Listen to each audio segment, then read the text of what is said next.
Live from the Loki studio for this Thursday, the 8th of August, it's Back Pocket. Brought to you as always by our large and in-charge Back Pocketeer patrons. This week starring Gus Ronald. If you haven't eaten cricket, you should try it. It tastes I ate a great. cricket. Remember we talked about it. I ate it in the Outback with my dad. Shut the f*** up. Yeah, okay. A Rubinus? If there ever is one that doesn't have the option to play as Big the Cat, I'm not f***ing interested. I don't think this has Big the Cat. Bye, Ruby. So, done. Peter Burns. I didn't even go finish. that hard. And special guest, head of gaming at Awesome Black, it's Awesome Ben Armstrong. What's a tabletop game everyone should pick up? Ben. Gosh, go to someone else quickly. The pressure's on, buddy. Outfoxed. Outfoxed. There you go. And behind the scenes, it's Josh, Will, and Ben. This week on the show, we go for a quick quiz and do something odd with our balls. Now get ready, it's time for Back Pocket.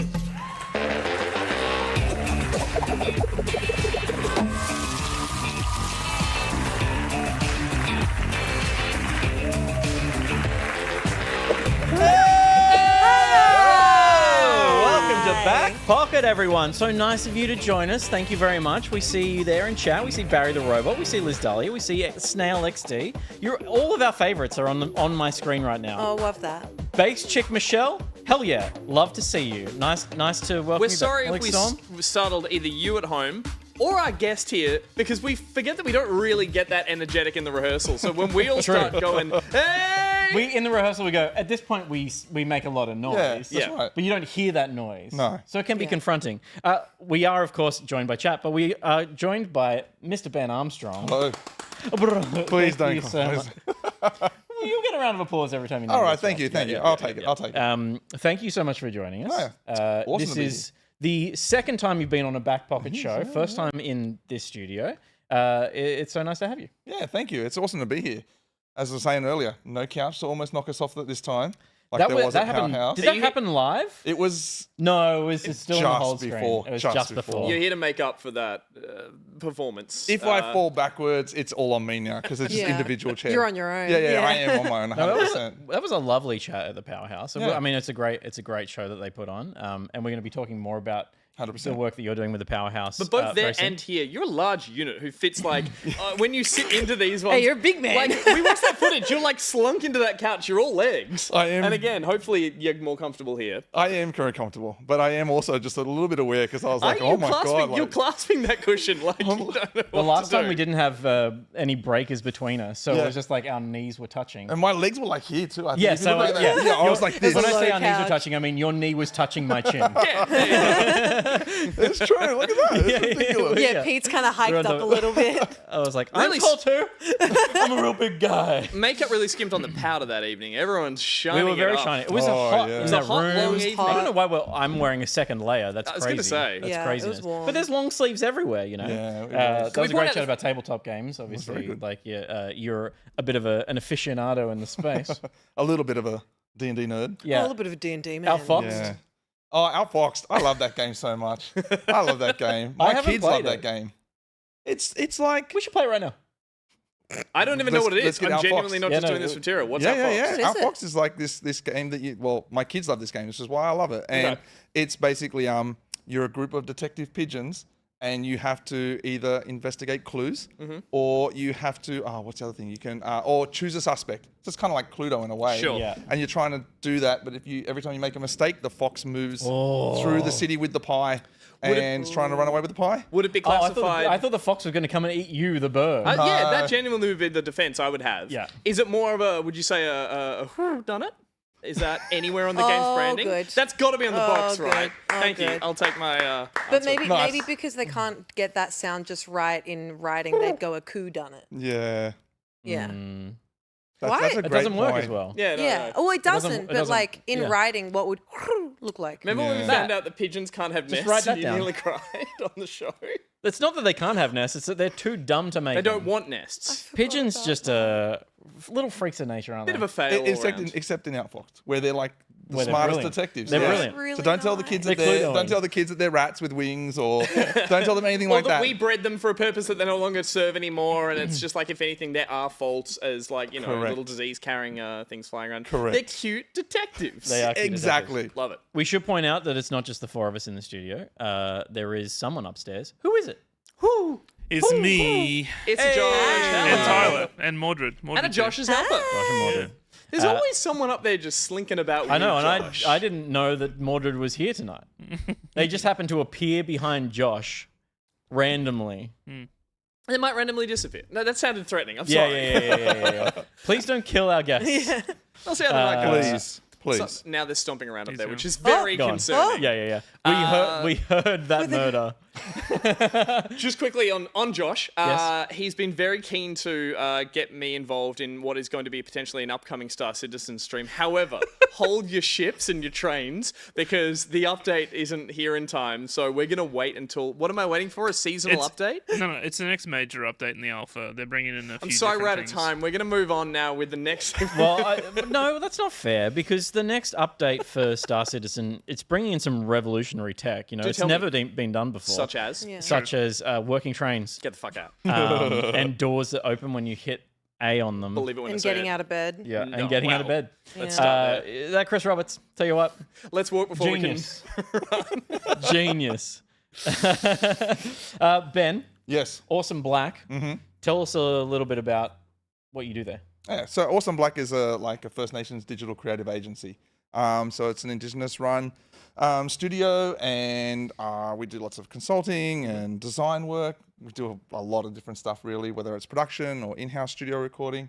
And then my specific role is to work with industry and partnerships and advocacy, and then also be the head of a all Indigenous games development team. Amazing. Yeah. Yeah. So the goal is to promote or find Indigenous voices and give them an opportunity to get into a creative space.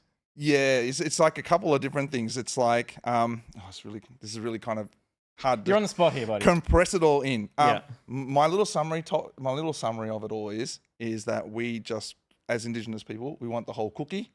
We don't want the crumbs. Yeah, fuck yeah. And so it's like, instead of just this one That's an little awesome person. That's an awesome way. really That's a Yeah. delicious metaphor. Yeah, it is a succulent metaphor. I will No. gobble that metaphor right up. Succulent. And so we're trying to do a lot of different things here. We're trying to increase the number of voices in the industry through storytelling and the game, right? Yep. So we're trying to increase the number of people employed in the industry, giving them opportunities and jobs that didn't exist before, that are full-time, that are well-paid, and that allow them to grow. And then, all of this at once, trying to make sure that from end to end, it's Indigenous. So Yeah. it's not just a person doing storytelling or art or music.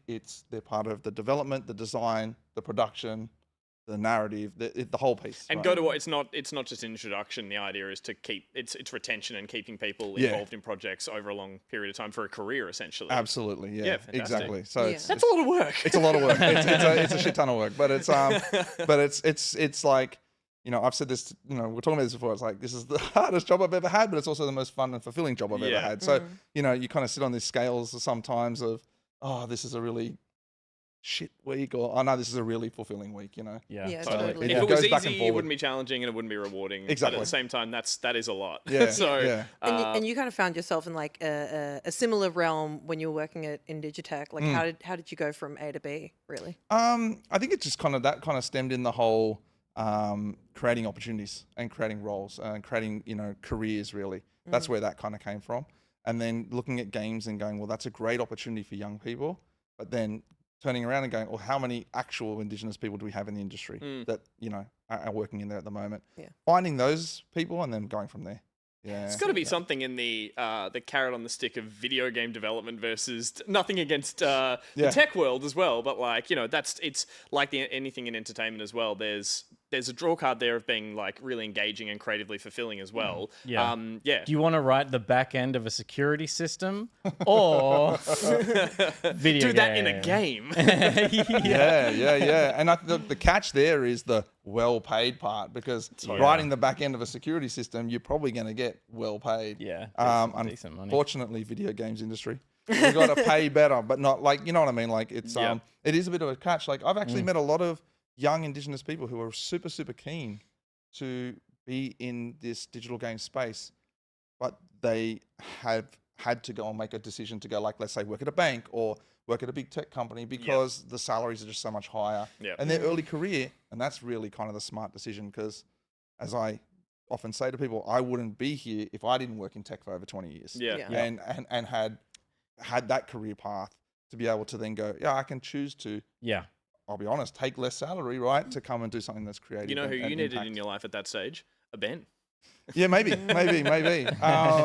But yeah, it's good. It's great. Yeah. Yeah, I love it. totally. It's an amazing initiative, and there is some excellent news around it, which we'll get to now because it is time for a little bit of backup. That might be our smoothest segue yet. Ow! Not the smoothest one. It is a little bit of backup, and this week, as it is with every week, it's brought to us by Rizz Quiz. Every week. Every week? Every week. That Sorry, was I'm upscale. And with Rizz Wild, we what do we do? Come on, you know this. Oh, what do we do? You we explained it in the rehearsal. Reese Wild. Oh, Reese takes us to the wild, and we have to guess what that wild animal noise is that he sent in. So Reese, camera here, take Sorry. us to the wild. Give me 1 sec, actually, before we get to that. Sure. Do we want to just mention really quick, and I'm sure Reese would agree that it's high time we do what we have for dinner tonight. That's a new sorry, is this a new segment? It's we not have a new just segment. introduced? It's just for I tonight. made an executive decision to drop that because really? because of timing. Okay. He wants to mention that we had Chinese for dinner No, that's okay, because that's okay. the succulent Chinese as the person dinner man who's, died who's tonight. running this segment, I can just do like a really speed run of what we had as an idea. You ready? Yeah. What we had for dinner tonight. This is what we had for dinner tonight. It's sponsored by no one, and it's brought to you by me saying it right now. We had a succulent Chinese meal in memory of the guy who had a succulent Chinese meal, and we had 2 fried rice, we my had God, 2 really? prawn hao gao, we had 1 honey chicken, we had 1 light pan fried dumplings, we had another light pan fried dumplings, we had Beijing combination noodles, and what's the guy's name again? Josh? Judo? Well, Jack Carlson, rest in power, my boy. I've got the image too. He knew his judo well. Live, laugh, love, and that's it. What we had for dinner tonight. I love whatever my lifetime achievement to really peak in my last 20 years or just be recognized. I think that's the wonderful way to go out is with a strong final innings. It's just I have the highest confidence, Gus, that you will be arrested on camera within the next 5 years. But what for? That's in a new segment. What do I get arrested for? What's Gus getting arrested for? Moving on. Reese, take us to the wild. Please.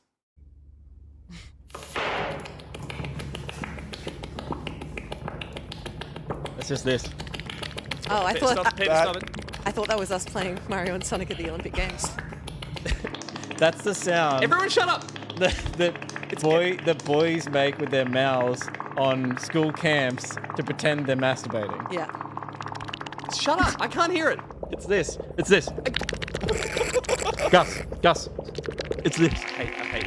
I'm going to Oh, See, now I need to hear it all again because Peter talked through the whole thing. You actually want to hear it again? Do you want it louder? It was just a disgusting shit sound. Well, hang on. Okay, Josh, is it an animal? No. Well then, what the hell's this segment? I'm not going to play anymore. It's from the wild. Is it natural? Hang on. Reese did send me a hint. He sends hints now. Oh, Okay. Let's I hear it. appreciate that. The hint is not an animal, Right? and will remind people about their morning coffee. Oh. Oh, that's Is it his percolator? Is it a percolator? Could be a percolator. is it in the wild? I was on We've fallen the off Inky Mouse train here, Martin Rotorua. I was thinking it was like a natural expulsion of gas through some wet soil. That's very scientific. Can I get some Rotoruan wet soil? Damn it. It sounded like a generator or a tractor. It sounded like kind when of boys do this exhaust. in high school. Shut up. I hate you doing that. All I wanted to hear was the crisp, clean sound of something that sounded like in a Something shitting flatulence itself to or death. like in a liquid. But you didn't let me have that. I think it's someone Play it again. in a bathroom stall holding their camera, like kind of covering their face, and they're not saying anything. They look terrified, and the only sound you can hear is someone else in the next stall going for it. I just do that when I shit in public toilets. What? I don't want to hear. Sometimes I like block my nose and my ears. I don't want to hear other people. like literally. No, no. Elbows on each side of the stall? Yeah, they could be. It's in Dolby. Getting them on both sides. It's full. Josh, can you just give me the second half of that sound effect? And then we'll move on, I promise. Because it definitely had a change. Something happened.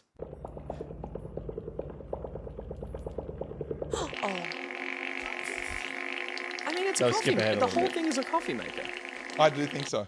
Yeah, it's the coffee maker. It's the guy from Instagram It's not a coffee that maker. sets up his coffee maker Oh. out in the river in his No, little picnic It's camper. not. I'm going to put you guys out of your misery. Please. It is a 1,000 degrees Celsius red hot ball being dropped into chocolate milk. Okay. Well, I need And to I see feel like how it was I've seen important the for me ball to, drop thing. I have seen that. vocalize it before we put it on. Steph we put it Panicasio on. said, is this the thing that has a really hot ball thing? Yes, it Yes. was. Oh my god. I mean, it is the bathroom thing. I've seen one like dropped into a watermelon or something. Or a pineapple. I see it dropped on like a cube of ice, a big cube of ice, and it's amazing. its way down. Hey, I want to hear the tone shift change. What happens? Peter, I will come over there and hit you. We've got an intro for next week. Yep. Wait, Does it wait, then explode? something happens. It hits the bottom. That vibration is so good. I now really want to drink that. That'd be I like think a that would be the burnt- best hot chocolate you Yeah. would ever have. Yeah. It'd be like a burnt caramelly Yeah. chocolate, like, oh, look at that crema. That the fuck is crema? crema? It's just frothing at the froth. Wow. Wow, that's beautiful. Thank you for that, Reese. That was not a wild animal noise at all, but it was a noise. Oh my god. Oh, wow. And Oh my god. We're going taking in it for out. Serious business. It's still hot. Incredible. Thank you very much. So, for this week's little bit of backup, it is. Where were we? Yeah. So we're We in were the back Back in the room. Pocket Studios. That felt like that. What was that? Peter, not Sellers, the guy that used to have a TV show where he'd hypnotize people. Oh, Remember and that? you're back in the Gosh, room. yes. You're back in the Yeah. room. You can't Yeah. stop segueing tonight. Was that not Little but- Britain? Yeah, part of it mean, was. maybe, Okay, yeah. sorry, Yeah. Ruby. I broke it Anywho, again. Let's go. Yes, Let's go. please stop distracting. Yep. It wasn't pedophile. The Powerhouse has announced the First Nations video game initiative that they're doing in collaboration with Awesome Black. It is a 2-year project that aims to grow and foster the Australian games industry through events, workshops, and game development support. It's very exciting. I could say everything that I read in the beautiful press release, but why would I do that when we got a freaking expert on it right here? Okay, so what has happened? Oh, sorry. So, Ben, would you be able to tell us a little bit about the initiative that Awesome Black and Powerhouse are doing? Yeah. Chloe Appleby, who Queen. you may know, maybe a little bit, I love her. and I had like obviously we did the whole Powerhouse thing, right? Where I was on Back Pocket last time, so kind of been working together for a little bit of time here and there to be more engaged and involved and understand the learning in the space from a Powerhouse perspective. And then this really came about as a collaborative partnership to say, as Powerhouse, we want to look at this supporting First Nations digital games development, storytelling, and things like how that is a part of the museum's process, and things like how do you capture how a game is made and all that type of stuff. And for us, they were like, we would love to help you along that path. At the same time, it's as you said, a 2-year collaboration to do things like workshops. So creative studio at Powerhouse. Hopefully we can get more young First Nations people involved and excited and engaged. And then supporting Awesome Black through the development and kind of like work experience and networking events and things like that as well, so that we can really bring it to life. So it's an incredible partnership, and I am fairly certain it's the first of its kind. I was going to say, what sort of doors does that open in terms of just the ability to work with a group like Powerhouse, like for running events? Is it just kind of like a great motivator to go, like, we have the space, but also the facility now to sort of run these larger scale events, or just more often? Is that sort of what's on those? I think so. I the think cards? it's a few things. We can like look forward and be kind of hyped about maybe how the powerhouse works with on January 26th with Nookie and all of that, and then do the the blackout of the Up Late kind of series. There's obviously the Up Late gaming that's been where we obviously first met. But then there's this whole conversation around cultural heritage, and I'll be honest, when we first got into making the game, I never ever thought or even really knew about. I mean, I knew about cultural heritage, but I didn't think about it. And it wasn't until I spoke to Xavier Ho at Pride at Play and was talking about what Pride at Play were doing with games and how that was contributing to cultural heritage that I started to think to myself, I never looked at a game like that. I never looked at the medium in that light, where LGBTQI plus people are telling their stories in games and it's contributing to the cultural heritage for them. And so I was like, this is wild from an Indigenous perspective, because we certainly don't go in there and go, yes, we're going to make a game. It's going to contribute to cultural heritage. That's awesome. And it's through those conversations with people like Xavier and then Chloe that we start to realize, oh, this is actually something that probably should be captured as a process and an idea and something that's like in part of the journey, which is a weird thing to feel like. It's super weird to go, I was part of a cultural heritage thing. But also, as you mentioned, wild. to be literally capturing the process as you're going through it. Because I believe there's a documentary being sort of put together while you guys are progressing with the game's development. Yeah, so we capture all of the Post-it notes, notepads, some of the recordings that we do for team meetings, because it takes up a lot of space. Like the ones that are important. Photographs and versioning of the game and all this type of stuff, just so we can put that into a collection. And then there's a documentary piece that will go along with it, which is like, how did we make this? Like, what are the, as I mentioned before, the ups and downs, the good days, the bad days type of thing. How did we come to this point? There's a process of documenting the creative process as it's happening. Has it changed the way you're thinking about the project now that you've started that? Sorry, we should actually just point out the game itself. I don't know if we've covered that just super quickly for anyone at home who doesn't know. Do you just want to give us like the pitch line of what the game is that you guys have pitch line of the game. So it's called Fear of a Black Planet. It's based on IP that's owned by Awesome Black, started by Travis DeVries, who's the founder of Awesome Black. And it's Indigenous futurism.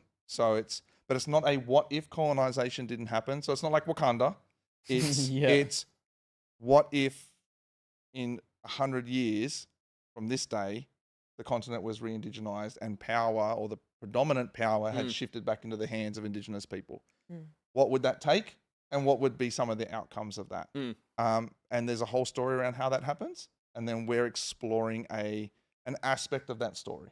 And so there's a lot of conversations that we have internally, which goes to the whole documenting thing, around power. And who has the power? How does the power change? And then what happens when that changes, if that changes, right? I was going to say, for subject matter surrounding something culturally like that, it's a big pill to swallow, like in terms of like, you haven't just gone for more of a straightforward story. It's futurism. It's projected kind of like, it stirs up questions and conversations as well. You're also going to make a game at the same time. So it's like, that's a huge amount to take on at once. Yeah, it is a lot, but it's really, really fun and interesting, because it's like taking the conversations that we have today amongst ourselves and then just kind of fast forwarding and going, well, hang on a second. If we were to say, hypothetically, prisons were abolished, right? What would that look like? What would be our future vision of that in this setting? Not in the real world, for example, but in this setting. What would happen if, this mob got control of their land back?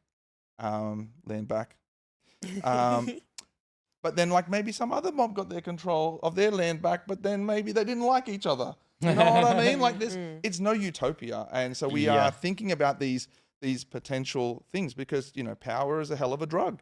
And just because you get your power back doesn't mean that just because you're a black fella, you're going to do it in a good way. You're going to wield it in the right way. So you're so right about the idea of like extended conversation is what has happened in a lot of things that have caused, discourse for a long time. It is just conversation. It kind of starts and ends there sometimes, which can be frustrating.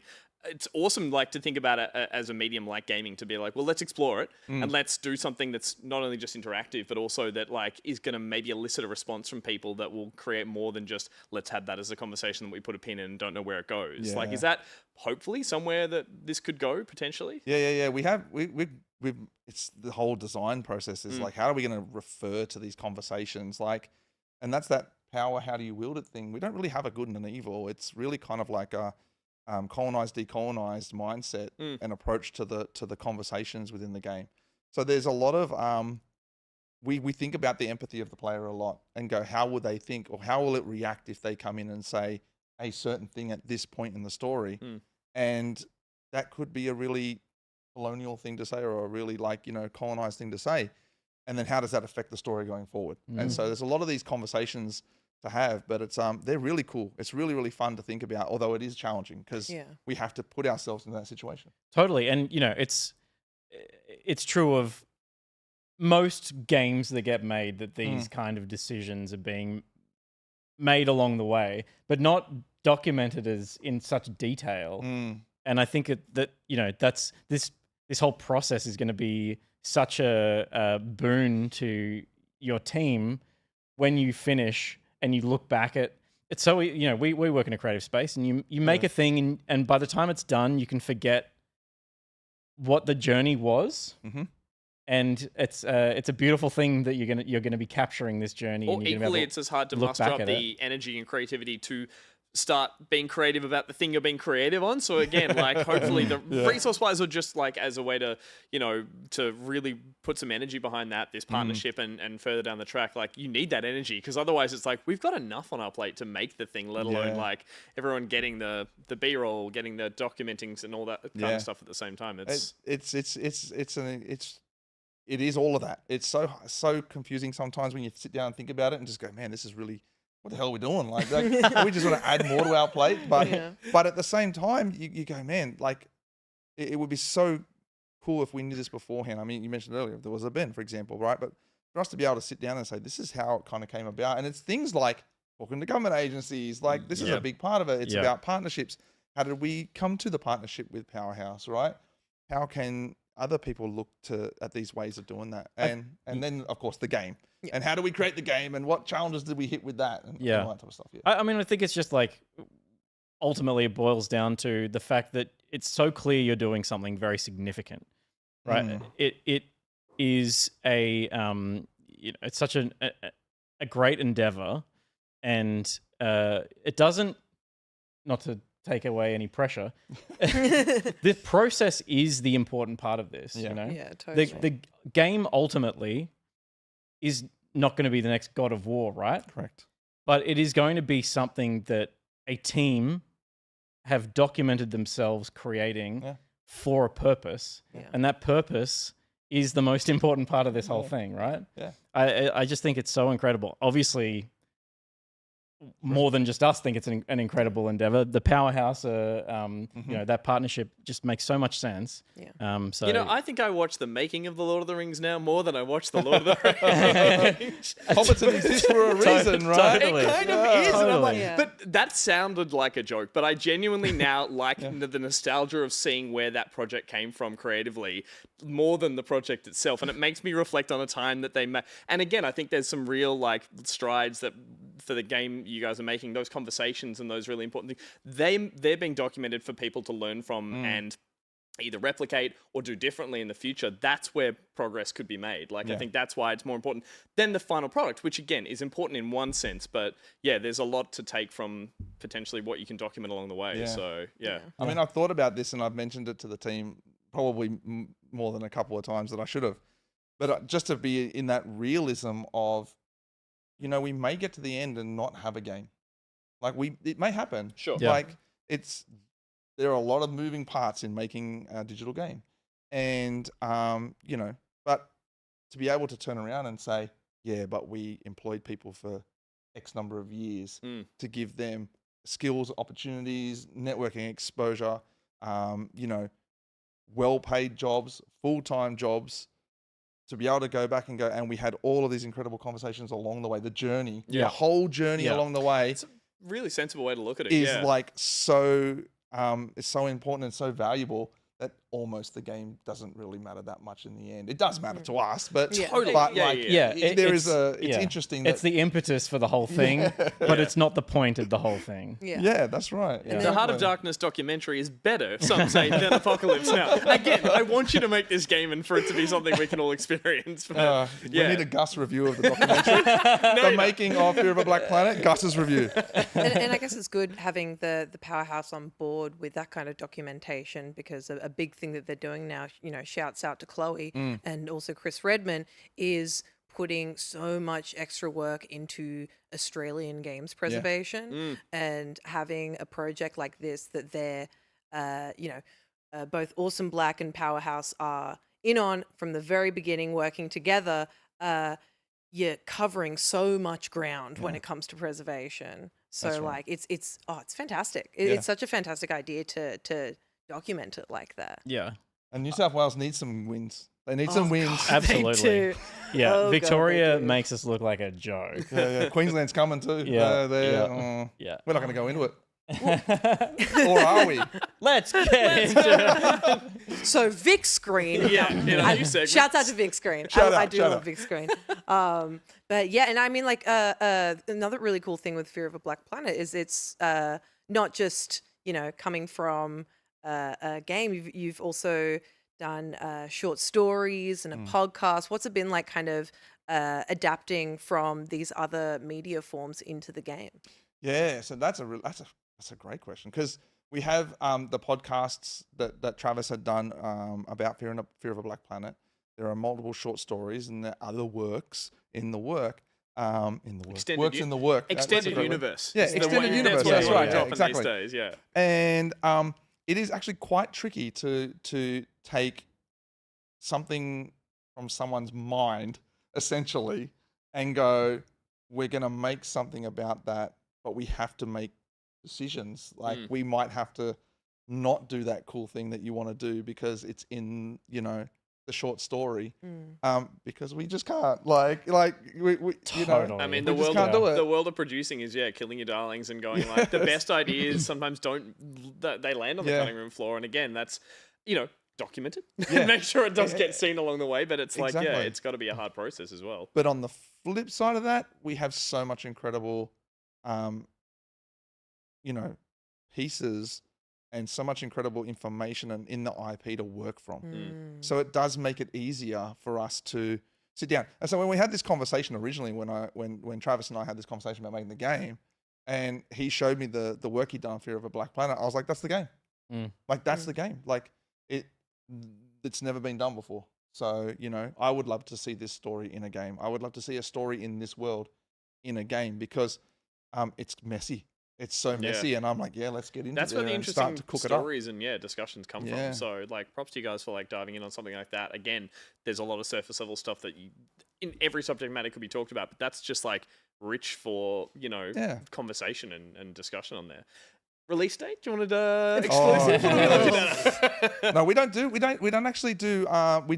We do pretty loose milestones actually, which sounds really bad. Publishers don't knock me out. But we were talking about the crunch earlier. I don't know crunch and loose dates. We try and set loose milestone dates to kind of aim for. Fantastic. But again, one of the things that we found is that just sometimes things take longer than you think, or sometimes they're quicker than you think. And how hard was it to implement a dialogue system that doesn't just put text on a screen but prints it like a typewriter at a different speed based on emotion? Yeah. I don't know. Did we need that? I don't know. But we kind of went down the route of that, and it was like, okay, maybe it took longer than we thought. But we're learning that as we go along. Again, it's like it's all processes and it's all journey, and it's all that people have jobs and are upping their skill set. Yeah. Like it's just so and you're learning so much. Oh my gosh. That's the truest Oh my thing you gosh. said. Oh my gosh. Oh my gosh. The learning never ends. No, it is 100%. It's really cool. I mean, that, like for me, I think for most people, learning is why you do a job, right? Like it just that's the biggest that's the biggest killer of enjoyment. Most jobs in work. can be learnt on the job. Well, Period. It's not about learnt on the job. It's about if you're not expanding your understanding of the thing, then it stops being interesting, right? and like that's such a cool thing to be in a space with all these like green devs and doing it all together and all learning all these things together. I'm so excited to watch the documentary. I'm excited to play the game, but I'm so excited to watch the pushback documentary when they're and like see the tech you system all. works, and you're like, could be nice if it typed out. I just want to see that moment and then see crying and then see it working. We'll have to do a little post-production cry of me like in the corner. Like, yeah. We'll pick up some tears later. One of the many things. But the plus to that, I'm going to add something to that because it's that is 100% correct. The one thing, this is a bit of a tangent though, maybe, sorry. One of the things that really tripped me a little bit about making a video game, and this ties into the whole Powerhouse and the whole Chloe and the whole Ruby and Back Pocket and all of the great people that I've met in this industry. I came from the world of tech, super competitive, full of many, many men who are like, I'm going to crush everyone's throats to the top. And you come into the video games or digital games industry in Australia and in New South Wales. We'll shout out to Australia. And it's like incredibly supportive. So actually when I started, I was like, this is sus. This is sus as shit. You guys are weird. I'm like, no way. You've got fists up and you're like, right, who are we going to take down to get to the top? And they're like, come on in, buddy. I'm ready to drop a headbutt. I'm like, no, come on, no. But no, truly, I was like, this is weird. Like, why is everyone so supportive? What's going on? Turns out everyone's just really supportive. Everyone just wants to see everyone else win because it's good for the whole industry. It's not like I'm competing against your game. It's I want to play your dope game. I want to be a part of. I want to play that and enjoy it. So much room for everyone to succeed. Everyone. Yeah. It's incredible, and so that's been a huge thing. How lovely. Yeah, it's really great, and it's like I feel like right now we're seeing kind of the early days of more Indigenous people in games and more Indigenous games being made. Like now you've got Fear of Black Planet coming. We've got Blacktasia coming, and like I really hope the experience. Shout out Garg. Shout out Garg. The experiences that young Black game devs are getting in these spaces pushes them to make more stuff. So we see even more Indigenous devs in the space because like it's now or never. Yeah. Like and I think. I will say, and I don't like shouting out the government, but I will say that we're also seeing, more First Nations funding, with Vic Screen and stuff, which is, just fantastic. Yeah. Because like you need to start somewhere. Yeah. And honestly, we wouldn't be doing what we're doing without Screen Australia, without Screen New South Wales and IGEA and Powerhouse and everyone who's helped support it along the way. Because it takes money to make a game. It takes money to pay people a salary to make a game. Yeah. But yeah, I mean, when you talk about the now or never, we've got the incredible Indigenous storytellers and developers that are coming through now. We were just in Aotearoa for the first ever International Indigenous Digital Game Summit ever. Yeah, cool. Right, and that came out of a conversation of some Blackballers and some Maori sitting in GCAP 2022. Shout out GCAP. And thanks for giving us the inspiration to do something. We won't go into why, but and then we had this incredible gathering of Indigenous people from all over the world to come together in a conference for us. Fantastic. By us. So this is momentum's changing a lot. Yeah, for sure. Yeah. For sure. Pumped. Super pumped. Super pumped. Yeah. When's the first Powerhouse Awesome Black collab? Like when can people go to something soon, or am I allowed to say anything? Maybe not. Chloe around now. But there is a workshop in the works. Correct. Will be for I think it's First Nations high school students as well as emerging game makers happening for free this year. I know it's this year. I know it's 2024. In a school holidays. In the school holidays. In a school holidays. In a school holidays.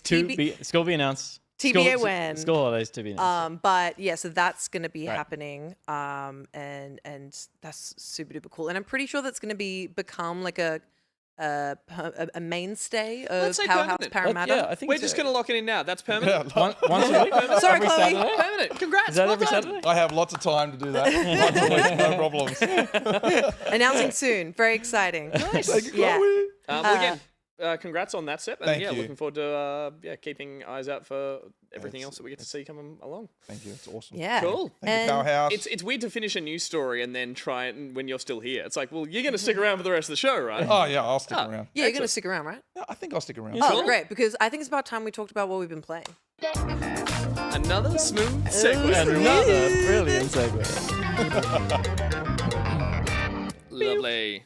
Super smooth. That's my pin for my mobile phone, not for the work. What was it again, sorry? No one needs to know. Yeah. It's my mum's birthday. Work that one out. Yeah. What's your mom's birthday? So what we've been playing is a segment where we look back at the week that was, the games that we were, and how we were while we played them. Smooth segue, everyone. We're going to talk about the games we've been playing, and I'm going to kick things off because I feel so eloquent after that little intro. I am going to start with a game that I checked out that actually is in alpha. This is my second week in a row of checking out alphas, games that aren't out yet. As an alpha yourself? As an alpha feels myself, right. it just feels right. Welcome to the war room. Well, it sounds like That was noise. the weakest howl That's that the I've ever point. heard in my life. Josh, it's That's the not Josh. alpha at Little all. baby alpha. Ruined my shtick. No, speaking of being an alpha, I played a military shooter, but I did check out Delta Force Hawk Ops, which is in alpha currently for PC, and is a new game by Team Jade. Haven't heard of them before, but they've swooped in and picked up the Delta Force series, which has been a long dormant shooter series that I played a little of back in the 90s. They sell it a little harder than I think it actually is. It's apparently a 25-year defining the genre. Delta Force is back. And it's like, I don't remember this defining any genre, but they're attempting to do so now with what is essentially an amalgamation of all modern shooters. Running in the alpha is a competitive multiplayer mode and a extraction-style Tarkov Black Ops mode from COD. So there are two modes that are available, and I jumped in to see what it was all about. And it is a highly polished, very well optimized game that basically, as I said, takes a lot of elements from other shooters, particularly the Battlefield series. If you're getting sort of Battlefield vibes, especially 2049, what were they up to? 2042? 2042 vibes. Feels very derivative of that, in both in just like the artistic and aesthetic of it, but also in how it plays.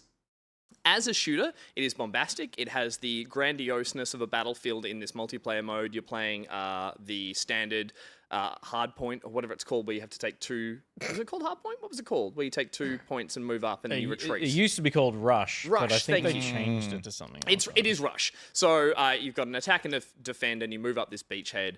And it is very, very bombastic, very... Phallic? Yeah. Phallic. Okay, I wasn't going to say anything. Chat's calling sure. out. We all saw the sack and then the weird little limp head. Wow. And then it's bleeding? I mean, How? it's a military shooter, so it's basically Chops Phallic. out. It's exactly. Yeah. Right. Yeah. But I checked this out. This wasn't the mode I was actually excited to play as much, but it turned out to be the real winner because the scale of the battles here feel like what 2042 was promising. And Josh, if you pump a little bit of the sound design here, it just really kicks off with a bang. The shooting feels really tight. I actually prefer it to Battlefield. It feels a little more like COD shooting. It's a little more arcadey, a little more ploddy, I guess, is how I would describe it. That's very subjective, but I really, really liked it. And you run around with your, I don't know, I think it was 64 players. There are heroes, or I guess operators was what you'd call them, which was something that the last Battlefield game copped a bit of flack for. People didn't really like that. Usually you had your classes, your medics, infantry, scout. They're still here, but they are in the wrapping of these highly stylized characters, which are going to play into what I believe is a campaign that is coming out. I should mention up top, this is free. This is going free to play when it comes out. So I think that is the strongest selling point currently of it. You run around as those operators. There's a little It's bit not of... really a selling point, is it, if they're not selling it? Well, that's what I'm going to get to, because I'm not sure what they're going to sell, and it feels a little sus. Okay. But the operators all have a little bit of future war about them. There's a couple of quasi-futuristic abilities. It's not over-the-top Black Ops style crazy mech suits, but it is...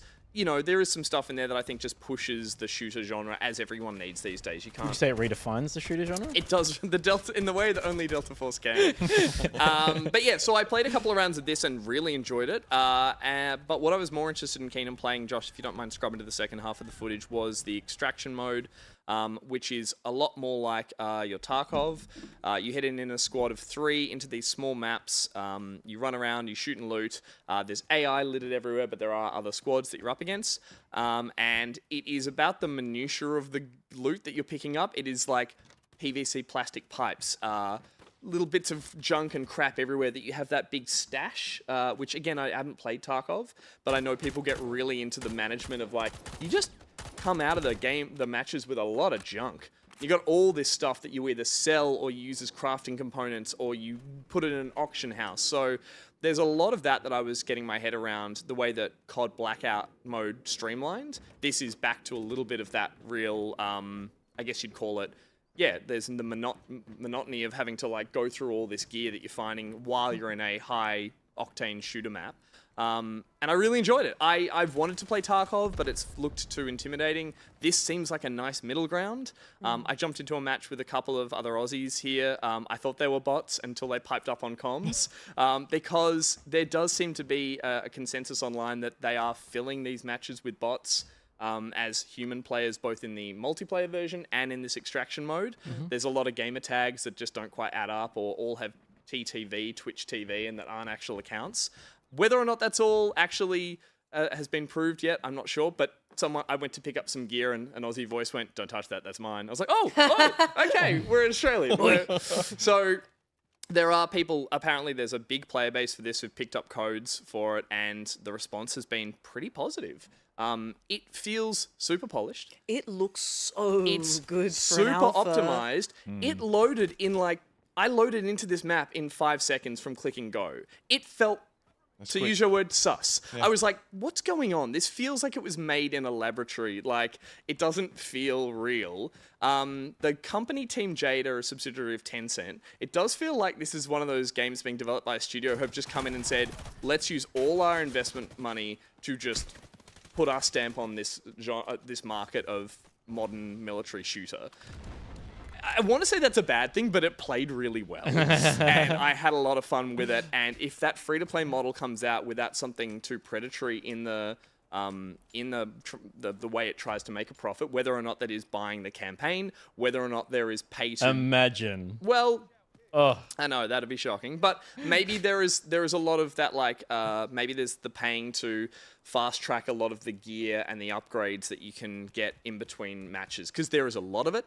There is a lot of currency. There's a lot of the way that I've seen extraction games monetize themselves is by speeding up those cooldown windows and like insurances on weapons and stuff that you take in and all that stuff. Like, Yeah. I don't love that part of extraction games. Like the cooldowns and insuring stuff is weird to me. Yep. But it's baked into the genre now in a way that I guess it makes sense that, you know, games need to make money. And if that's what you're monetizing, I kind of understand that. And cosmetic stuff, of course, makes sense to me. But yeah, it's... well, the cooldown stuff actually... And buying a campaign makes sense to me. So. That does, and that could be... Oh, here we go. I suddenly realised everyone can talk, so Josh, don't worry about the comms. I panic. But you're turning the comms off. No, I look up what's pushed to talk. They must not know who I am. Yeah, exactly. I don't mind if that is the way they want to do it. I don't mind that, because for me that adds stress and adds impact, knowing that my gear could get lost if I die and don't insure it. And I didn't see that as a mechanic in this. Okay. But I'm sure there might be other systems in place. I like that because it is also the kind of like the cool off is for me as well. I need the game to be like, I've died, I've lost all my gear. I'm just going to not play the game for a while. So if this is what the game is, plus some bells and whistles that they charge for, I'll be very happy, because I like it when it's not necessary to buy those things to enjoy the game. And for the people who really it gets its hooks in, that's fine. They can have that. That we talked about this a bit last week with Zenless Zone Zero. But yeah, if it seems like it's serving the people who want to spend some money, but it's giving the people who don't a game that they can still enjoy, I think this has a lot of promise. And I wouldn't call it a COD killer, but I would definitely say, I mean, it's a Battlefield killer, because Battlefield's already kind of half dead. In its current state. So I wonder if this company is going to come along and just put its foot on the neck and say, we're going to be the new dominant. The Delta Force series is back. But I had a heap of fun. And again, there's been some real positivity online. I like a squad shooter. I'm going to find my little squad and run around and play this and maybe drag some other friends into the bigger Battlefield mode if they're keen. I'm king. They want you to bring their friends along. Well, I mean, that's true. More You could money. bring you want me to 63 play? friends. Yeah, exactly. I would love to play Ruby. I can try. Yeah, it's... I don't like war. You'll be fine. my problem. You can be a medic. You can be a medic. Okay. Sorry, Ben. No. I was going to say, are you like a free-to-play or are you like a dolphin, a whale? How do you go with your games as a service? Interesting. I don't know what a dolphin is. There's all these terms now that I know, I'm right? There's Yeah, a you like an scale. otter or a twink? I mean, I'm the one that definitely like. I mean, maybe at about like the 50-hour mark, I'll put some money in based on I'm having fun with this, and this game earns some should earn some of my money. Yeah. What that is, again, the game shows no sign of what it actually is as the monetary system in Yeah. it. So I would hope that this stays the same, but maybe they rug pull as the game comes out and they charge a certain amount, or they do really something quite predatory. Again, I don't know what magic they're using to make the game run this well, but it feels weird. You're a very cynical man, aren't you? I I don't know. Like, Sussy. what about it is sus to you? It's just a game that seems to be working Okay, in alpha. No, sure. I guess it is that. That's weird. It is that pick and choose elements that have been established in other genres that have spent a long time building it up. That's how creativity works. People go, this works, this works, this works. It just seems to be taking them and extracting them and just inserting them into the game unashamedly without its own. I mean, it's teal, Peter. Teal. They went with the EA Battlefield. own Teal. They went with the Battlefield teal. And I was just kind of like, that's a bit on the nose when it comes That's how to... you can't spell teal without EA. I guess, yeah. Like, there's just a little bit of that. There's a little bit of, like, everything else I've seen before. Maybe that's just I've played a lot of those shooters, but Gus, you're 39. I'm old. You played a lot of fucking video games. That's true. There are no original ideas. Especially not in the modern military shooter genre. Except I guess. Ben's. Except Ben's, yeah. Except Ben's. So, Yeah. look, I had fun with it, and it's coming to console and PC. It's coming to everything. That's sus too. I can't wait to play it on my phone. Yeah, no, I think it's coming to phone. Yeah. It would be. will. It's Tencent. Oh, that's They weird, make so much man. money doing that stuff. That's true. The power of Tencent. Yeah, I guess so. Anyway. But yeah, that's Delta Force Hawk Ops, a name that just doesn't really roll off the tongue. No. But it will soon, once they... It should be. Here's one for all you TikTokers out there. Here's a freebie. Delta Force Hawk Tour. Oh, for Christ. Just to capitalize on what's popular right Yay! The map was a penis. Good. All right. Well, there's no way to segue from that. But Ben, why don't you tell us what you've been playing? Let's change gears. Thank you. That's It's for not sure. popular anymore. It's not popular anymore. It's not, I don't know. I don't have TikTok. Too old. What have you been playing? World of Warcraft. You are old. I am old, and it's just a small indie game. It's going to take the world by I storm. know A heard very of small this. indie company owned by another very small indie company now. Yeah. World of Warcraft. It's finishing up the Dragonflight expansion. Okay. In a couple of weeks. It's been an awesome expansion. I think it has been a great expansion. Give me the top line. For anyone, pretend I don't know anything about World of Warcraft. Okay. What were the top line things of that expansion that got you excited? Oh, top line, it's storyline. Oh, okay. And the storyline really came back, and they really tried to get the great things from Legion and maybe some other expansions, but they really drew on the Legion a lot. And bring that back into Dragonflight. Storytelling at the core, accessibility and time. You've got more time as a player. Things are easier, but really the story was amazing. Like, it really was amazing. I met a few of the people who had done the narrative on Dragonflight, and they had changed the way that they did things, and it really came out really well. So, of course, you've got your raids and your Mythic Plus and your PvP, if that's your thing. You like to stomp noobs or whatever you say when you're PvPing. And Tell us about your history with WoW. oh, okay. It's a long history. Yeah. I started playing WoW in 2004. I am old. The grey beard is not like dyed or anything. And I played World of Warcraft like seriously like that long. I took a little bit of break when I had kids, but I've raided quite competitively. They basically look Not after like- themselves when they turn 4-ish, right? You can get, you know, a muesli bar from the cupboard. You're good. tap the rocker with my foot. No, I'm just kidding. Don't do that, parents. Don't do that, please. Please, I don't condone it.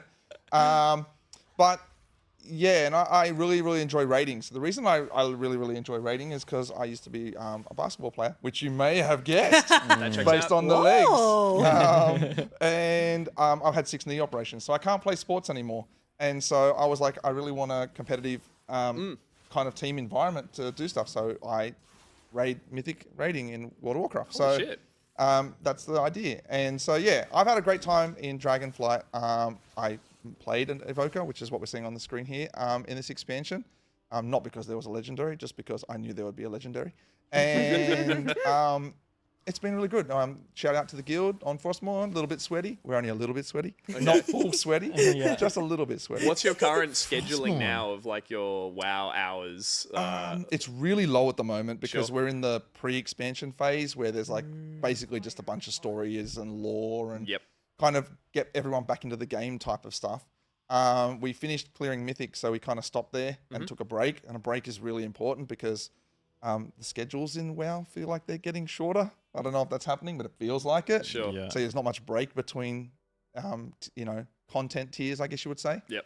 And so we're just chilling at the moment, except there are some people from the guild doing like fun thing in the community tonight where there's like a competition to who does the most DPS. Cool. From another guild called Noise. Shout out to Noise. And they're like, if you're the top DPS of the night, you get 50,000 gold, and like it's a good community little thing. Yeah.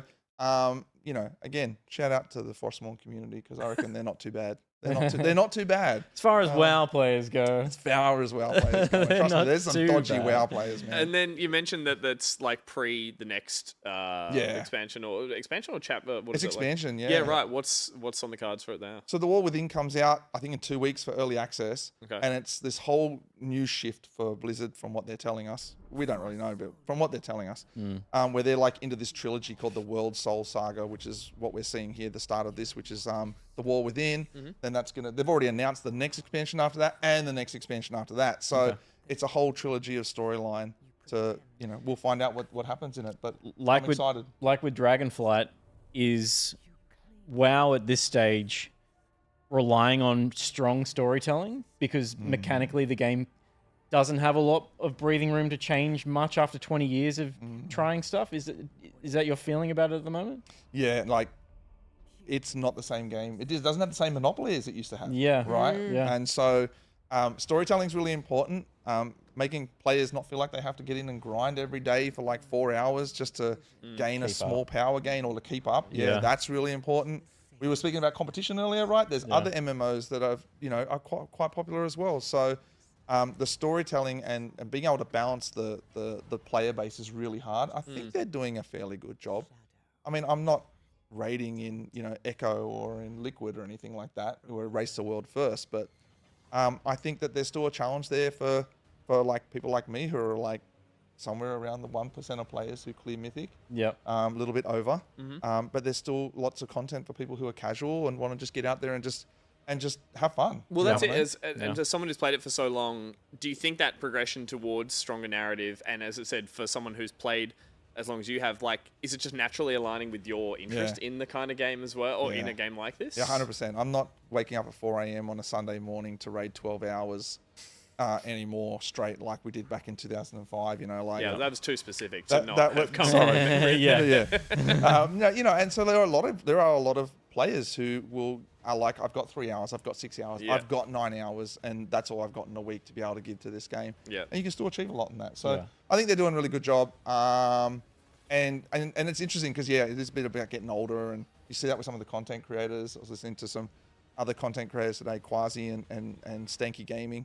Quasi's awesome. You should definitely check out Quasi if you're into World of Warcraft. But they were having a chat about this, and this topic came up around competitive players, but also I don't have the time anymore. So they're like, I've got a bit more of a profile, and they're really competitive. They're clearing content faster or more higher levels of content than I ever do. Yeah. And even, and they're still like, I love the fact that I've got more time just to spend time with my kids or my family or whatever. It's wild because it's like it's the game that's been used as the watermark for, maybe not watermark's not the right word, but as the example for news stories. Say here is a game that you know, it sort of typifies obsession in gaming and time sink and all a lot of the negative things attached to it. But we've moved past all of that, and the game has existed and survived through all of that. So now the game has to adapt for its aging population of people who are enjoying it, and therefore like turning into a softer product, softer probably again not the right word, but like something else more approachable and that has adjusted for that, and kind of just throws all those previous accusations out and is like, this game can evolve with its audience. When this game launched, games as a service didn't exist as a concept, right? That's right. And it effectively, you know, MMOs were effectively the earliest versions of games as a service. Yeah. They were, you know, a subscription-based thing that you would get expansions to from time to time. And the cadence of that has increased, maybe too much in terms of like how frequent content drops are. But World of Warcraft has, I can't think of another MMO that has evolved as successfully. That's right. Through the last, 2 decades. And the people aren't playing there's never going to be a game like this. No, but that people aren't even playing ironically because it's an old game they still love. It's like, no, it is kept up to that level. 100%, Like, 100%. Chat's shouting out Final Fantasy XIV, obviously relaunched as Realm Reborn after having a really rough start, and it does expansions.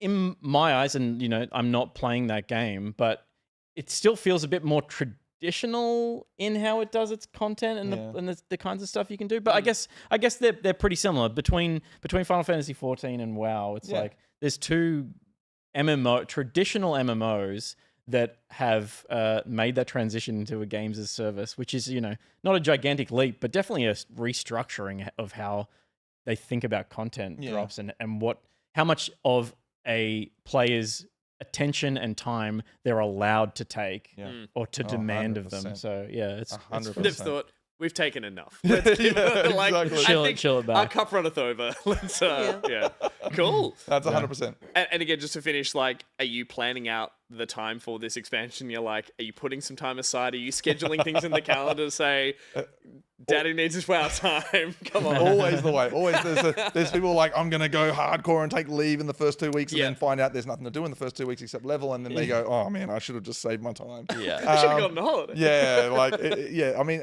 undoubtedly that's going to happen. But no, I mean, not as much because again, with the launch of The War Within, they've changed their structure again. And they're like, we are not going to launch the season content until 2 weeks after, or I think it's 2 weeks after, and then a week after that is the next launch. And so it kind of makes you go, oh, this is actually quite chill start to an expansion. It's really chill. And then all of your stuff is now basically, well, not all of it, but a lot of the stuff is now account wide. Oh, so I don't need to do lots of things on different characters. I can just do it on my one character. Oh, this is heaps cool. Yeah. So I think there's a whole playstyle shift with this new expansion. Never been a better That's time great. to WoW. Never been a better time. I would say 2003 was a pretty good time to play was a good WoW. time. It was pretty good. Sick, wasn't it? It was pretty wild. Cool. Ruby, do you want to tell us, have you been playing something deep, meaningful, and life-changing in some aspects? Yeah. Okay. Not in a good way. Oh, dear. But it's a weird thing of like, I didn't enjoy my experience and I also enjoyed my experience. Tell me more. Click holding. Ever heard of cuckolding? Ever heard of a clicker game? It's both of those things. So in click holding, you are, it is an, what's the word? Is it an incessant game? Sure. It's the proper word for a clicker game, but it is a clicker game, essentially. So we've seen a lot of... Incremental? Incremental, that's it. It is an incremental game made by Strange Scaffold, who you might know as the creators of El Paso Elsewhere and the upcoming I Am Your Beast. It is a game where you are in a hotel room with a man wearing a horrifying mask, and you click. He asks you to click, and that's what you do. And you might be wondering, why am I clicking for this man? Well, he's got $14,000 and you've got medical bills. So you click. And if you click too fast, he might tell you to slow down. If you don't click fast enough, he's like, what are you doing? Don't you want this to be done? If you get to a certain point in clicking, he might tell you to move around, look at a painting, turn on the TV, if it's getting too hot for him, he'll tell you to go and change the temperature. Okay, temperature. But all the while, you just got to keep clicking. And it is arguably one of the most uncomfortable gaming experiences I've ever had.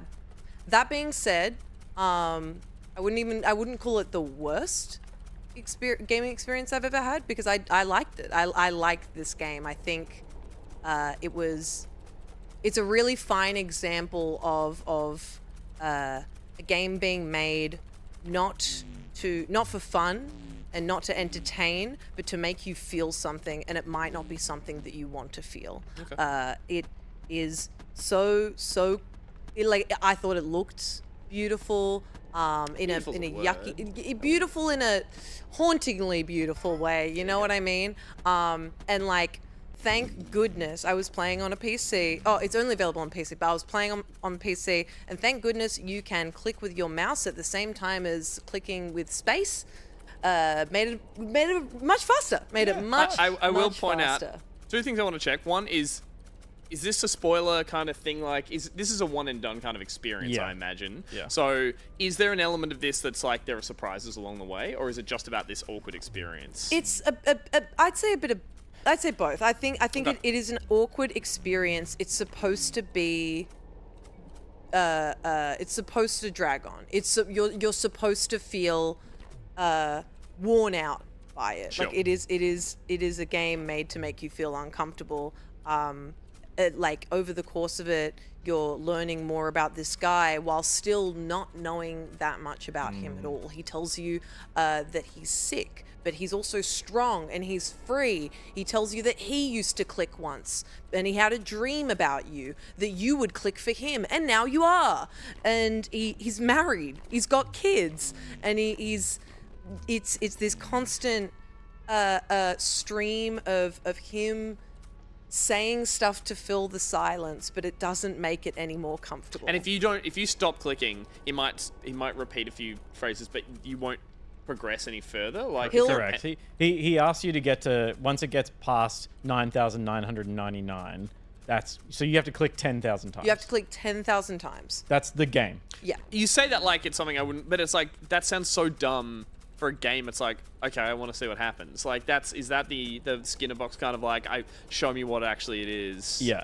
Yeah. I guarantee you that this game only exists because someone at Strange Scaffold wrote cuckolding on a whiteboard, and someone wiped out a little bit of the U so it looked like an L-I instead of a U. And they're like, clickholding, that could be a thing. And I think it talks to what Strange Scaffolding is so good at, right? And the drive of that studio is sustainability. This game is $2 on Steam. Yeah. Oh. Like next to nothing, $2 or right? $3. Yeah. All it's asking, like, this is a marketing push. This isn't a video game, really. It is, you just click 10,000 times and it asks you to do things differently sometimes. It's just an uncomfortable experience. It built in a game engine. It's just really smart marketing is what it is. Okay, yeah. You could say that. I think it's supposed to be. I think it's purposeful. Like it's very clearly a very ham-fisted and in-your-face allegory for sex work, and this like tense experience of you know, just having to do something for someone because you've got something going on and they've got the money to make that no longer be a problem. But there was a part in this footage, because this is my footage, I accidentally closed the game, and I was at maybe We just witnessed it. We witnessed it before. I accidentally closed the game at 2,000 clicks. Fuck. And I felt sick. I was like, no, because I was trying to look around the room to see what there was to do, but I was also trying to click at the same time, because I just wanted to get the clicks over and done with, but also looking around the room, and in clicking while I clicked exit, because I clicked the door and exited that, and I was like, oh, you idiot, you idiot. So then I opened it again. You never leave and before. did I- You never leave if they don't give you the money. Yeah, it first. just That's how it restarts? works. It restarts. I would not have had the will to start again. You know, I- Ruby. I wanted to get to the end of it. I Yeah. wanted to get to the end of it. Totally. I wanted to experience this game, and I did, and it wasn't a pleasurable experience. But I think it's cool because this was backed by a publisher as well. This had oh god, tip of my tongue. It was made by Strange Scaffold, and it was published by Outer Sloth, the ones that did Among Us. Among Us. And to see an experience like this get a publisher on side, even if it is an indie publisher, to me feels important for games that aren't made just for you to have fun, but games that are made to just make you feel a certain way. I think and there is a place for them, and I've experienced many that I like, but they are exactly that. They're experiences. The term game, while it is a loose way of branding something, game does imply a little more than I think this offers. But I think what this offers is a very, unique experience that Totally. creates a feeling and a sensation. We need a new word for this kind of name for what these are. No, I don't think we do. I think Well, Ben was about to say yes. Please, so- go on. I just think it's like no, sorry. It's back me up obviously in it's it. interactive, right? So Yeah. this is and that's what games ultimately are. I have a big thing about we should stop calling them games because politicians, where are you at, politicians, think that's for kids, Yeah. right? And so I'm gonna that's off my little soapbox. I'll get off now. But it's interactive, right? And this is Strange Scaffolding, so it's Zalavian Nelson. Yeah, it's Zalavian Right, Nelson Jr. this is right down their alley Yeah. of pushing the boundaries of what this may not be the wrong way to word it, but what the player or a person may think is an acceptable interactive storyline. Totally. And Strange Scaffolding, like some of their concepts are like Yeah, like Life Eater. Oh, they're just man. like you couldn't even imagine pitching this idea. Like this is like, what, you want me to steal a child? Yeah. Like excuse me, what? Like, Yeah. but it's a thing. Yeah. Yeah. But is it a it's certainly interactive. Yeah, because the If nothing else, it's interactive. the thing is, I don't. interact. I think what kind of where I disagree with we shouldn't call this a game is I'm on the opposite end of the spectrum where I think games can be so many different things. Look, but I wasn't saying it's not a game. I'm saying in the categories of, I think we need broader and, as you said, interactive art is almost what it is, or as an experience. I just think it's the problem with it, I agree, is calling everything games lumps it all in the same pile, and this is not one of those things. So I don't think it's a game. I think it is It's more... It's a clicker game. It's a clicker game. It's a Agree clicker to game. disagree, because, I wouldn't call... But, yes, I think this is... If you have skill, if you've got experience counting people coming into a stadium, you're gonna smash You start this to make it a game. game, Yeah, but you you got also this. start You to got make this. that a game as well. Interactive cuck experience, I like. Right. Yeah, my yeah. other point is that it did prove a great point in the office where I looked across and I was like, is Ruby working or pretending to work? Because she both had the spacebar and the spacebar and the mouse going. And I was like, are you just doing what you think work is in an office? Because it looked like a child pretending to be working. And she's like, I'm playing that game. I was like, oh yeah, totally. But for a moment, you were just like, I am doing work. I love you saying, are you just doing what you think work is? And I'm like, I've been working here for over a year. Just doing this? Not to But freak anyone out, but we literally had this TV in the background, at the start of the show. It's Oh, true. yeah. Over Gus's shoulder. And you little have bit stopped concerned. clicking, which is concerning for little me. bit So concerned. yeah, and just Gus saying. was sitting right here with that mask on, which Oh. I find really interesting. I feel And a bell in comfortable his with it. lap. I really like this game. I really like this game. I think it's neat. I think it's a cool experience in making you extremely uncomfortable. And I got to 6,999, and the man made me stop on that, and continued to make me stop because that's such a funny number. Nice. Yeah. No. Okay. So Yeah, from one it certainly wasn't my cup of tea, and I was glad when it ended.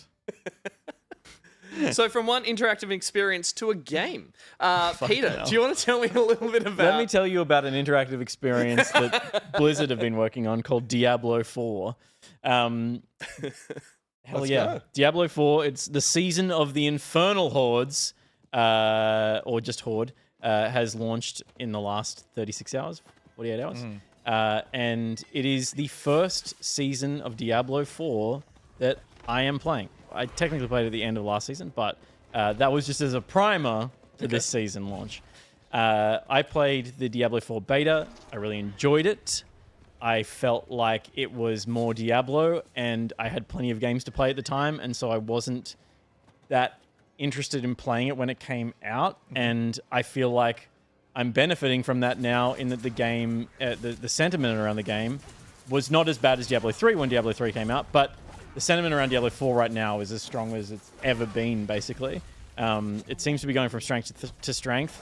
They are getting in the same way that the WoW team are, they're getting a better understanding of how to run a live service game out of an existing IP that they've been building in different ways for so many years now. And the content that is in Infernal Horde is a basically wave mode with some really light roguelite elements to it. In that you run dungeons, wave-based dungeons, and at the end of each wave, you pick a modifier to modify the subsequent waves, but also potentially grant you more of the currency that you need to open chests at the end of a run. So I am not up to the end game yet. I have a character at level 33 or 34, a sorcerer, and I am running through the seasonal campaign, which is basically establishing all of the things that the end game is going to deliver. So this right now is a mini dungeon as part of the campaign that establishes what the end game version of this is going to be. You jump into a dungeon, you run through a map, and you have an objective on that map. In this instance, I need to kill big dudes, and I'll drop an ether heart, and then that's the currency that I'm going to spend at the end of it, but I need to kill 5 of them in this room, progress to the next level, kill another 4 of them, whatever it ends up being. And so that process is like, it's not new to this kind of game, like a dungeon crawler. But I will say, like, I'm really enjoying playing the game, and this is from someone who hasn't played much Diablo 4 since it's come out.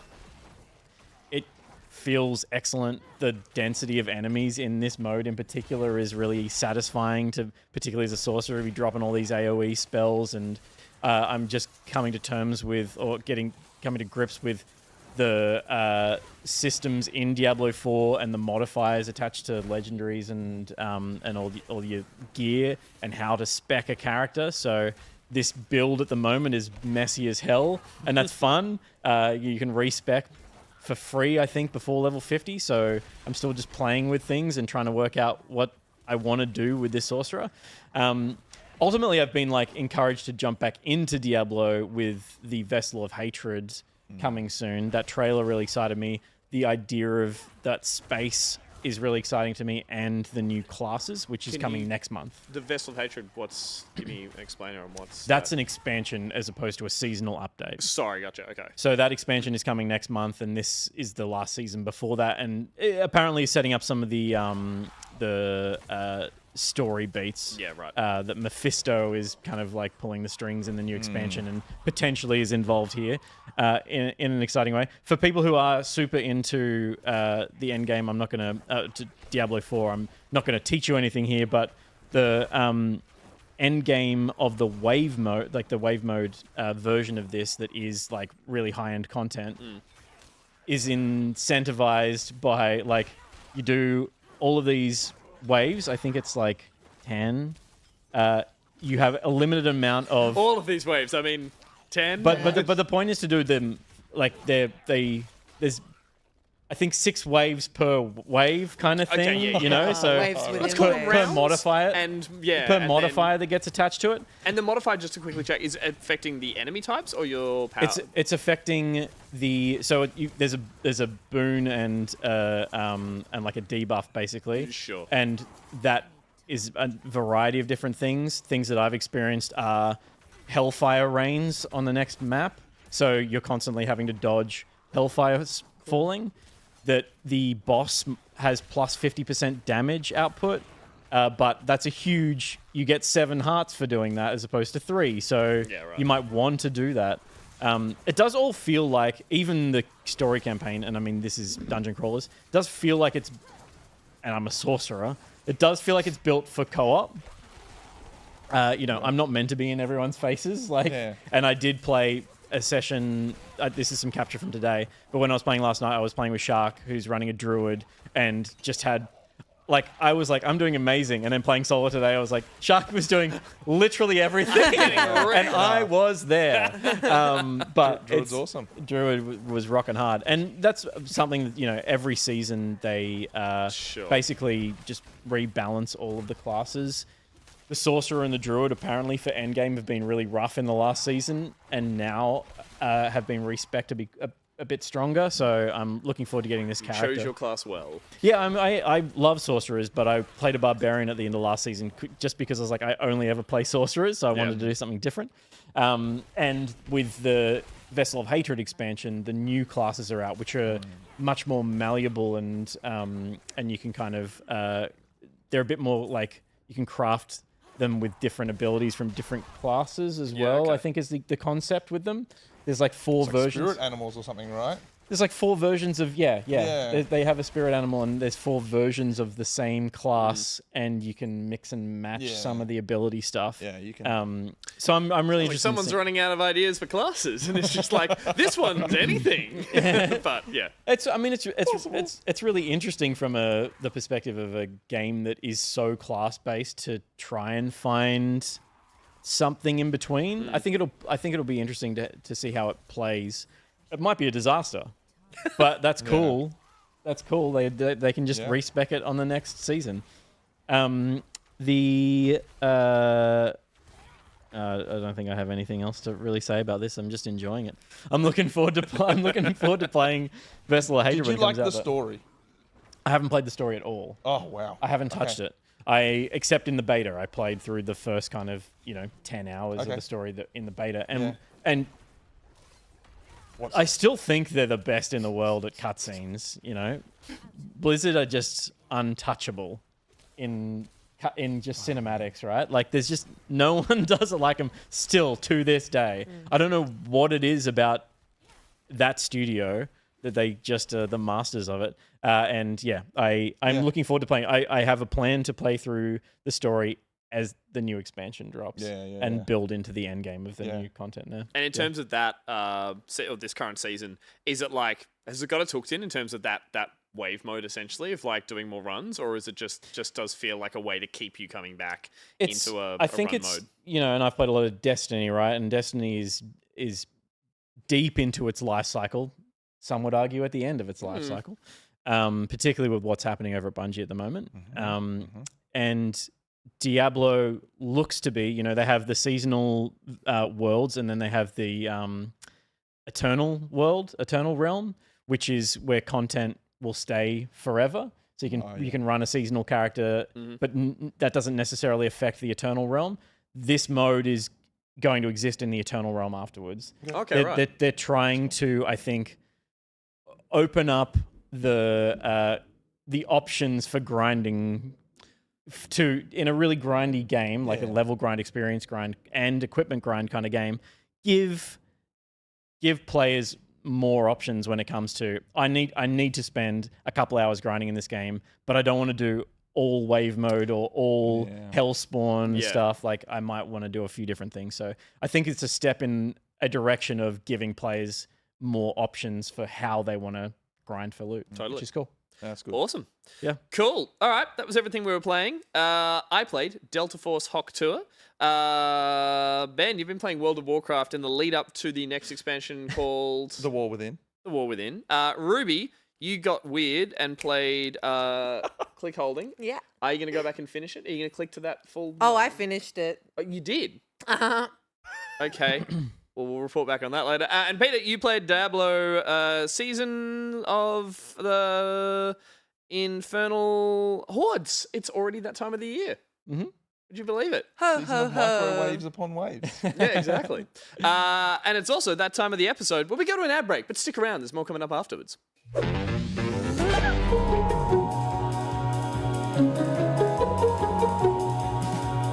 If you're a business that does online business online, then your online business needs Nicritex. But don't take my word for it. Fuck. Meet Nicritex. By utilizing carbon-bonded tritonic RAM processing nodes in conjunction with cutting-edge peer-to-peer pseudo-random phased accelerated digital intermodulation, we are raising synthesized phase noise efficiencies by 300%. We decoupled semiconductor modules using open-source RX oscillating nanoharmonic quantum discriminators that bypass traditional hardwired XML circuits to allow optimal backend SSL multi-byte enabled BIOS buses. You can't prove that doesn't make sense, so upload Nitrotex to your servers today. Oh shit, he's getting in mine. Oh shit, no! Audio Jungle.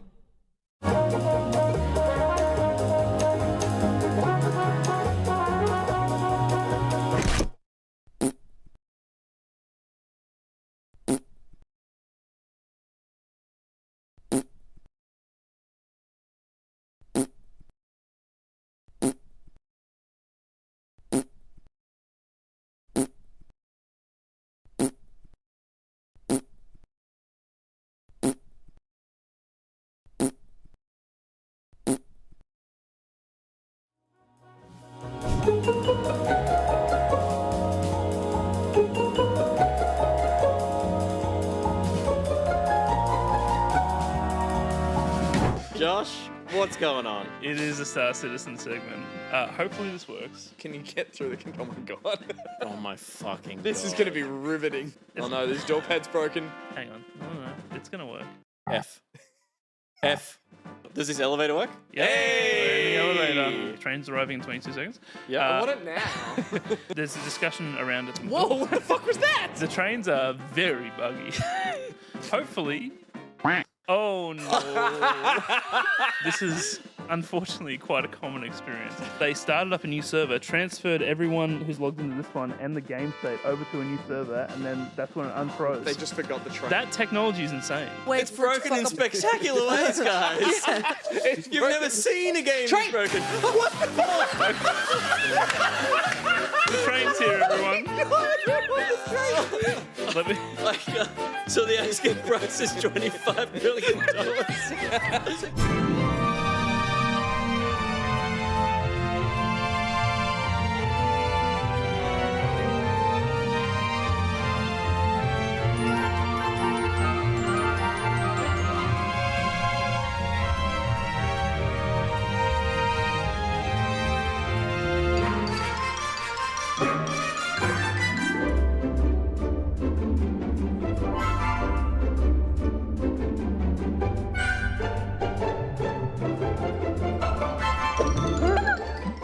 Welcome back to the show. We saw there.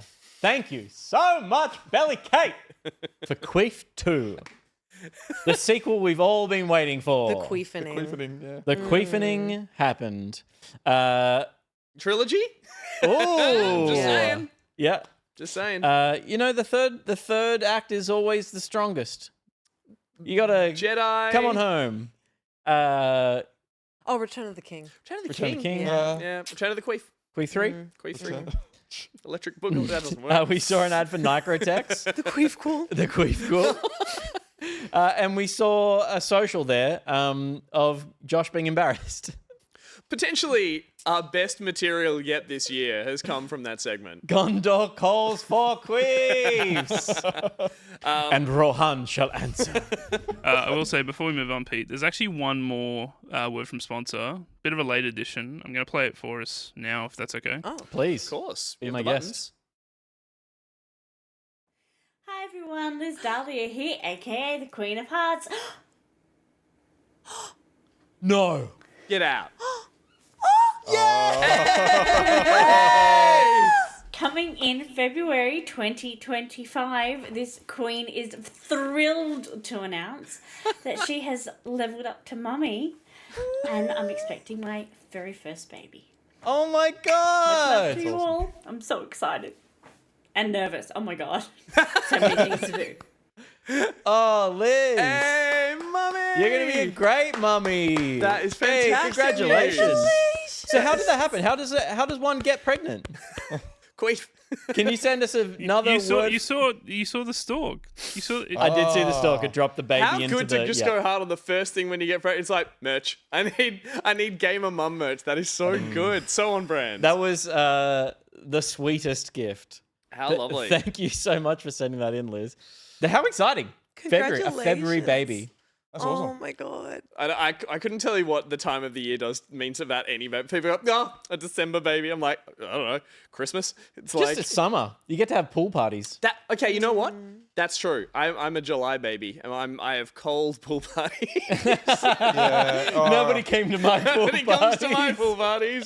That's so sad. That's so good. Oh, that is a good point. There's no back pocket baby merch. We'll I'll get work on that that. Zazzle store. We've got to get Yeah. kickstarted, and I'm sure there's a little Yeah. baby Golf bib. balls. Golf balls. Babies love golf balls. They love clocks. True. They're like, Babies love clocks and socks.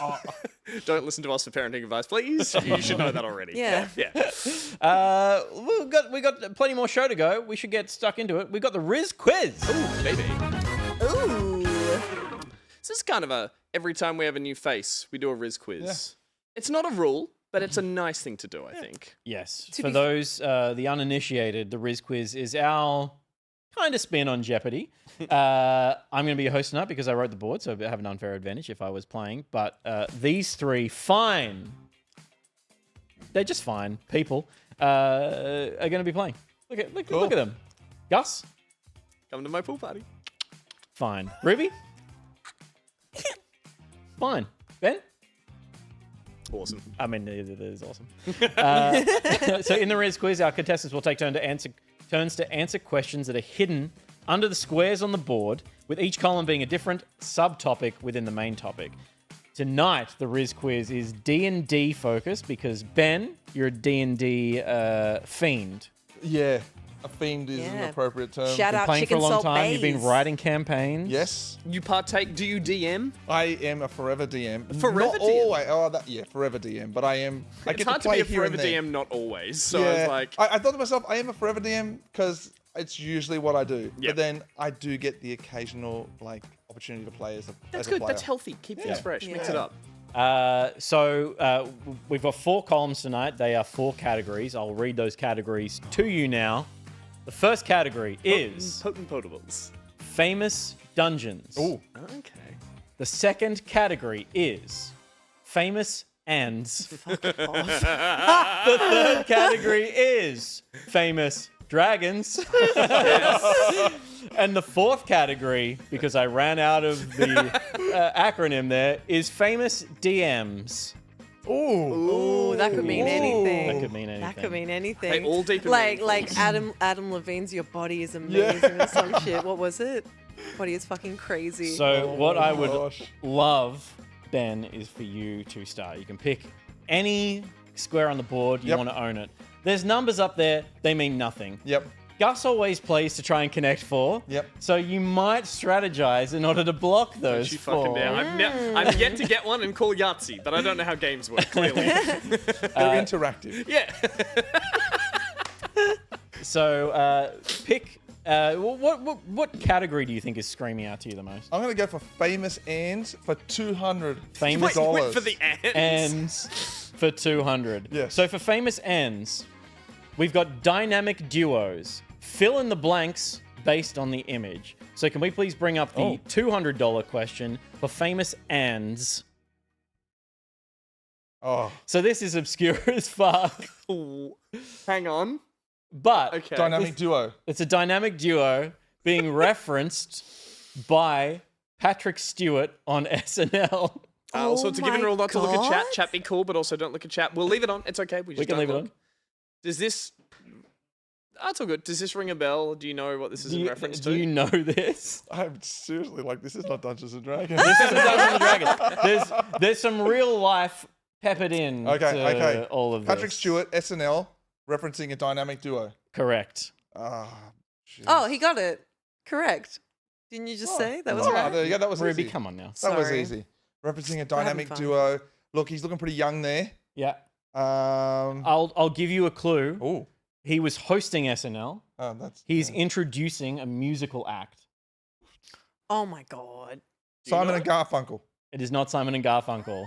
It's random, just random. It's open to the it a floor. chance to Open to the steal? floor. Oh, yeah. Yeah, Okay, yeah, yeah. ding ding. Yeah. Is it salt and pepper? It is. Salt and pepper. Yeah. Really? The way he says it is Pepper? salt and Ladies and gentlemen, salt and pepper! Oh my yeah, gosh. salt and pepper. That's amazing. Oh, Big man. me So that up. was a weird little one. I love him even more. Yeah. I'm sorry you didn't get a D&D question for your See, I was first one. trying to But suss out the ands because this is awesome. But I was like, let's suss out the ands first. this isn't Now awesome. I know. This is a dumb So game. that was This is a Ruby dumb game. got that? So that Ruby got that. Ruby steals 200 for famous ands and gets Yep. a face on the board, baby.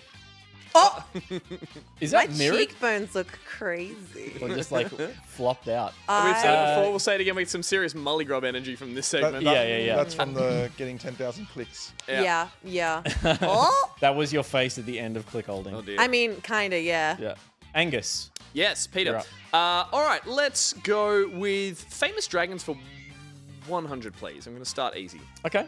This is another visual one. I need Lovely. you to identify this dragon based on the picture. Shit.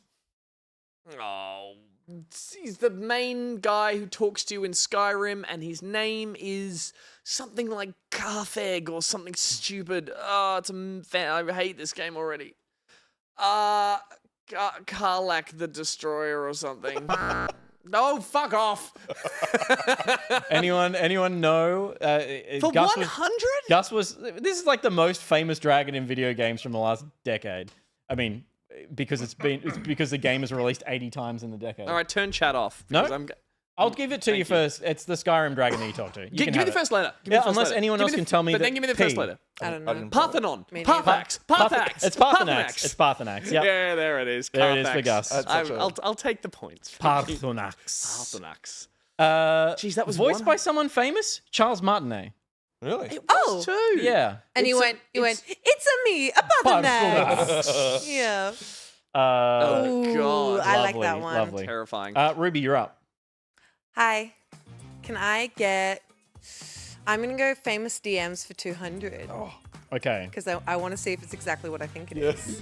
This is not what I... Okay. So for this, I'm going to read you a descriptor, and you need to tell me who the DM is. So X is a prolific voice actor known for providing the voices of numerous characters in video games, including Leon S. Kennedy in the Resident Evil series, McCree in Overwatch, and Yusuke Kitagawa in Persona 5, among many others.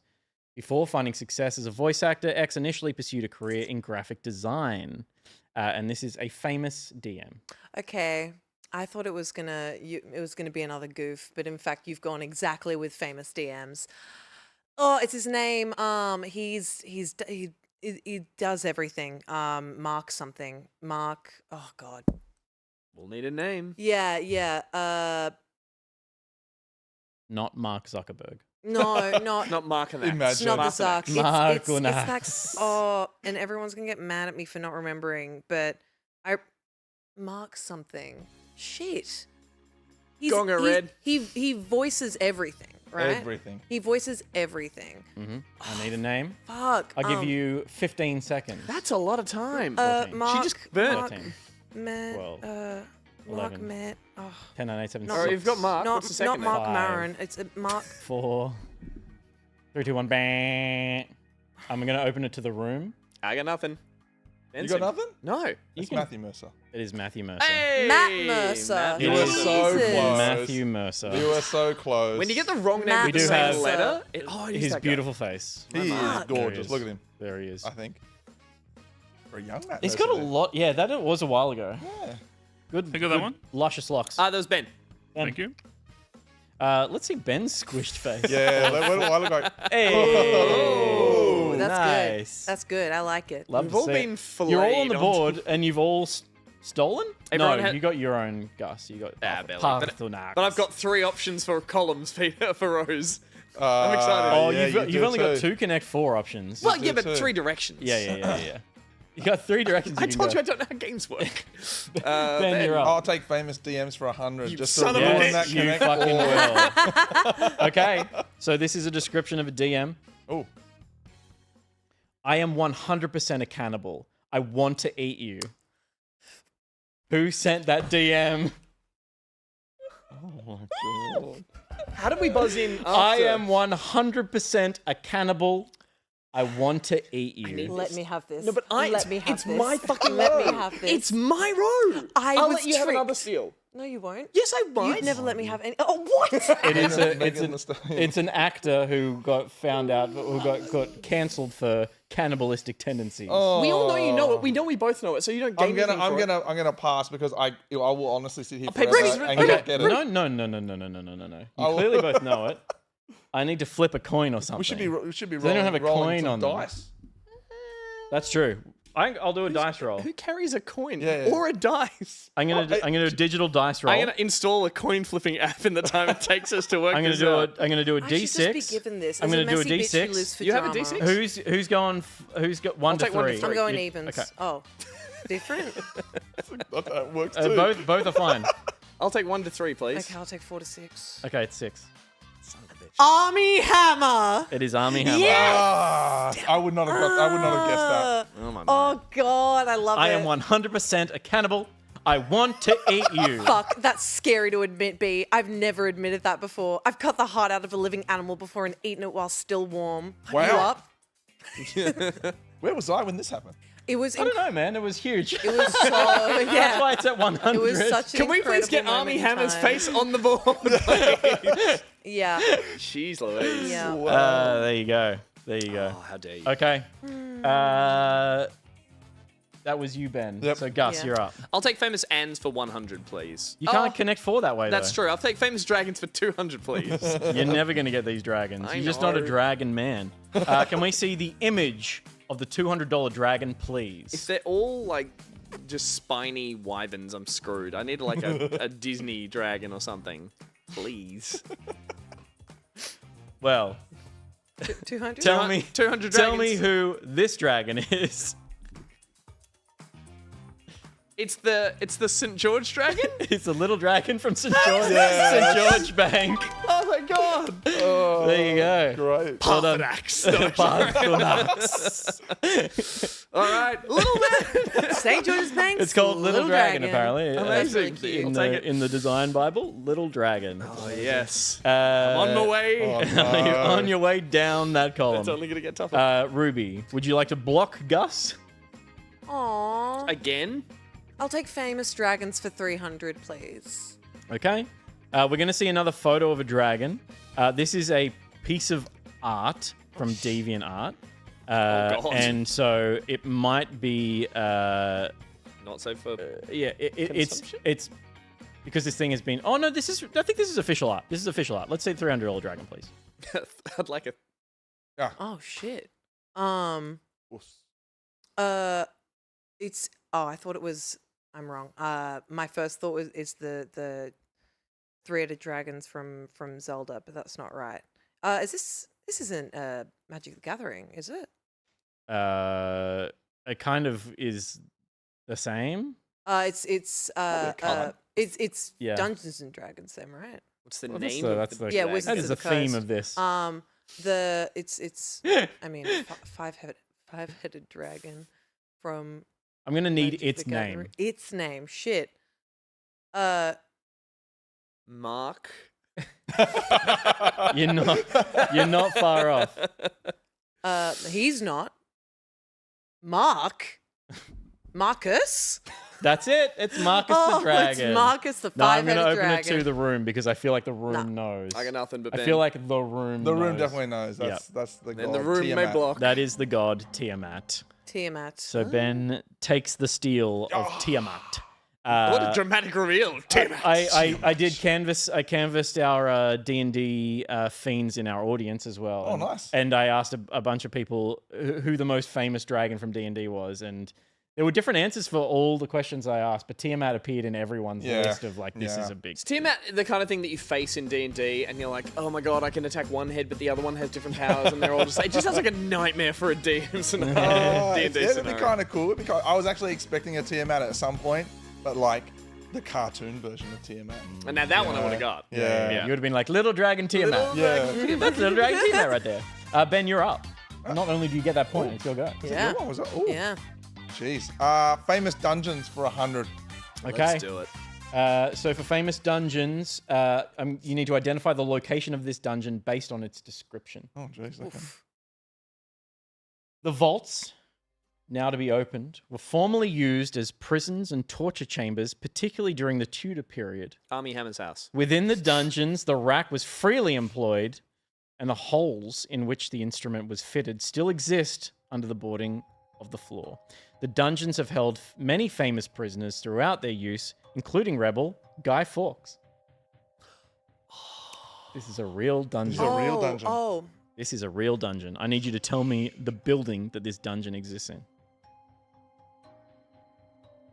God, this got historical and educational quickly, didn't it? Boring. Yeah, this is. Tell me about the dragons with the many heads. Guy. Oh my gosh. Isn't there? I can't give you the exact name. I could throw stabs in the dark, but Give me a stab in the dark, and I'll tell you if Which it's is close what was enough for often me. happening in that dungeon. Give me a stab in the dark. Yeah, that's what the holes in the floor were for. what was the first part of the description again? The first part of the description is the vaults now to be opened were formerly used as prisons and torture chambers, particularly during the Tudor period. Guy Fawkes. Got a guess? You just say yes. maybe. Parisian dungeons. Was not the Parisian. Oh, dungeon. you're thinking the Parisians. French catacombs. Mm, Yeah. That was like. No, yeah. they weren't dungeons. They're just where they put They kind bodies. of. I think they were a little bit. I'm a little Weren't bit. they? Pretty sure they just I'm gonna guess. catacombs. Yeah. You have a stab? One of you can. Stop stabbing. Stop stabbing. Is it the Tower of London? It is the Tower of London. Ah. It is the Tower of London. That is famous dungeons for 100. Gus. I spy a new row. There's a whole column there for the taking. Oh, wow. Okay. You could take all the 400s, All all the famous dungeons. Uh, You are up. it is me. Okay. Let's go famous dungeons for You go 400. 400. Yeah, you got it. You got it. I'm You're really going to shoot down my, like, You're Gus got a fucked. smart historical question. No, I'm fucked. Okay, 400. This is a multi-tiered dungeon consisting of several interconnected chambers and lairs located deep beneath the city of Waterdeep and its namesake mountain. Originally home to the dwarves of Clan... Malayakan? Yeah. Malayakan. The underhalls were home to a grand dwarf hold before they were taken over by the Mad Mage, Hallister Blackcloak, and his 7 apprentices. I need to know the name of the dungeon that exists beneath the city of Waterdeep and its namesake mountain. Oh, fuck. What? It's a two-parter answer. No, it's not a 2-part answer. It's got one name, but I'm just giving you context as to where it sits. It's under the mountain of Waterdeep. of Waterdeep. Yeah. Is that where Gail's from? Dear. No clue. No. Peter doesn't know. I can tell you you've told me the answer, but you didn't give it as an answer. What? I can tell you you told me the answer, but you didn't present it as an answer. Think of all the words that you've said and say them again with conviction. Fuck, you broke me. My head just filled with everything I've said tonight at once. It just went out the back. Succulent, hock to a mark. Everything's coming out at once. No, I got nothing. What? I'll open it to the room. Please. I said it? All I remember is that Gail's from Waterdeep. Because that's... Bless him. He is, Not right? called- It is not Gale. The Kalak It is not- And I love Gail. It's What was his wife's name? Not wife. That's not the question. Ben, do you reckon you got it? the Dungeon of the Mad Mage, Yeah. and I don't know the name of the mountain though. I'm stuck on the mountain. For that. Well, it's the dungeon apparently is just called the Undermountain. Under mountain, that's right. So I'm going to give that to nobody. Yeah, I mean, that's true. It is. Effectively eliminating that horror. But you said, so it's under the mountain. And I was like, I see, right. And then you're like, you said it. And I was like, the sea? it's the Undermountain. But you, okay, right. You stunk yourself for that whole bingo. Yeah. I mean, I'm there for the plot, as you would say. Absolutely. Oh, I thought you were here for the bingo. For Yahtzee. I thought you were here for bingo. Okay, Grandpa, time to come home. Bingo? Okay. Ruby, you're up. Oh yeah. Oh, Pete gets that one. It's a no one. Hey! It's Why blocked. Peter. am I on file? I am gonna go with famous. famous DMs for 300. Famous this is your category. DMs for 300. But it might not be. It might not be. Okay. That's true. So I need you, based on the description I give, to tell me who the DM is. I may need to see the booty. Fuck. Oh, shit. I may need to see the booty. Fuck. Oh, is that Adam Levine? Is Adam Yes! Levine? Yes! I may need to see the booty. I may need to see the booty. Fuck. Wait, no. Fuck. I have no idea what's happening right now. Is this This was him. Was he apparently. predatoring? And No, wasn't- he was wasn't simply predator, it was cheating like- on his it was, wife. adultery. Oh, Simply cheating on his just- wife. Yeah. I think, yeah. What was the classic one? Your body is fucking incredible or something like that. Your body's It fucking is truly amazing. unreal how fucking hot you are. Yeah. Like, it blows my mind. But I he would did have say added something more about you. A's to the I may need to I see may the need to like see it's booty. it's gonna push me over the decision. Yeah. What a prick. There you go. That's Adam Levine. Oh, man. Yes. Good Great work. success. Wow. Good Great work. You're success. digging up all the dirty DMs tonight. Yeah. Well, you know. The last one. You Except can for never Quiz. trust a Quiz DM. was so You clean. can never trust a DM. That's me. Ben again. Yeah. But again, Oh Background my event. gosh. Famous dungeons for $200 dues. Famous dungeons for 200. This is in your realm. Oh, great. In an isolated corner of one of the world's fallen kingdoms lies the last crypt and redoubt of the Demolich Akarak. For countless generations, this legendary dungeon has attracted the avaricious and the noble, as well as the foolish and the brave, with legends of great wealth and even greater evil to be undone. Now a new generation of heroes stands ready to delve into the tomb's deadly madness, or to be destroyed like those who came before them. Indeed. Pre-order now. Akarak, Demolich? Yeah, I don't know. I think I pronounce it Asarak, but it could be Akarak. Asarak? Yeah, Tomb of Annihilation. You tell me. It's a Tomb of Annihilation, so maybe that's the I have a campaign different book. answer. Oh, jeez. I have a different answer. It is the tomb of... Sorry, was one of the options there arse or rack? Because I'm like, Yeah, it's very Asarak. what's... I'm in this strange. dungeon. I'm like, Asarak? Yeah, Akarak? Akarak. Asarak? I don't actually know Asarak? how to pronounce it. Asarak. He's Ace. He's ace. He is Ace. Uh, it's the Tomb of... I might need chat confirmation on this. I have a tomb of, I believe I feel like such a letdown as a... I believe the campaign book was called this. Oh, Tomb of Volume 3. I am so out. I'm so blank. I'm drawing a blank. I know the place. I've Yeah, actually you've ran done it. someone through the map, You've done it. and I'm like, I can't think of it. I can't think of it. is it close to Annihilation? It's No. No. It is like, drawing it a is Tomb of Noun.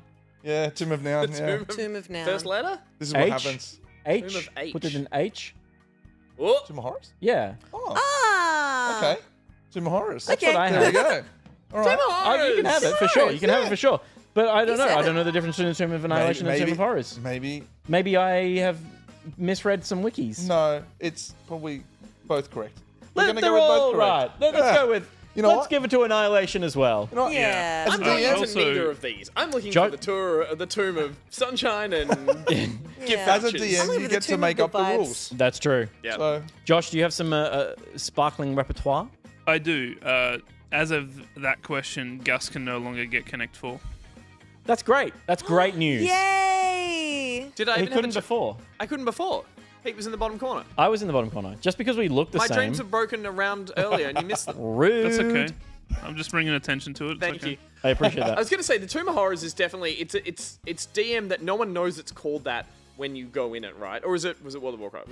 It's that was D&D. It's D&D. D&D, Because but, it's but it's only also been it was discovered- written by not Gary Gygax. What's his name? The main guy. Gary Gygax. It was Gary Gygax? Probably back Yeah, then. it was like it's like an very 80s possible. thing. It's It's, a like very it's old- been existed for 40 years. Which This means is the the tomb first is one. only ever named when you are Correct. like 3 chambers deep and you brush aside a bit of dust on the wall that says, you are now in the Tomb of Horrors. Totally. You're like, Yeah. ah, crap. It was the very first idea for a dungeon name, and they're like, Yeah. well, we haven't done Because one yet. if it was so on the front, you'd go, I'm not going in. It's notorious, and then they re-released it, and it's like the notorious dungeon, like Okay. all the traps, all of the monsters. Yes. It's like classic It's classic. stuff. That was your pick, wasn't it? So Gus, you're up. Back to me. Look, famous hands for 100, please. Take a Peter. 3. If you can take a 3, why not? 3. Famous ends. Dynamic duos. Fill in the blanks based on this image. Tell me what this image should say. It's got to be a given, right? It's got to be easy. That's 300, not 100. Oh, yeah, that's true. I will not do it. I want my 100, please. Get rid of it now. Thank you. Phenomenal dynamic Oh, duo. thank Christ. Ratchet and Clank. It is Ratchet and great Clank. one. It is Ratchet and Clank.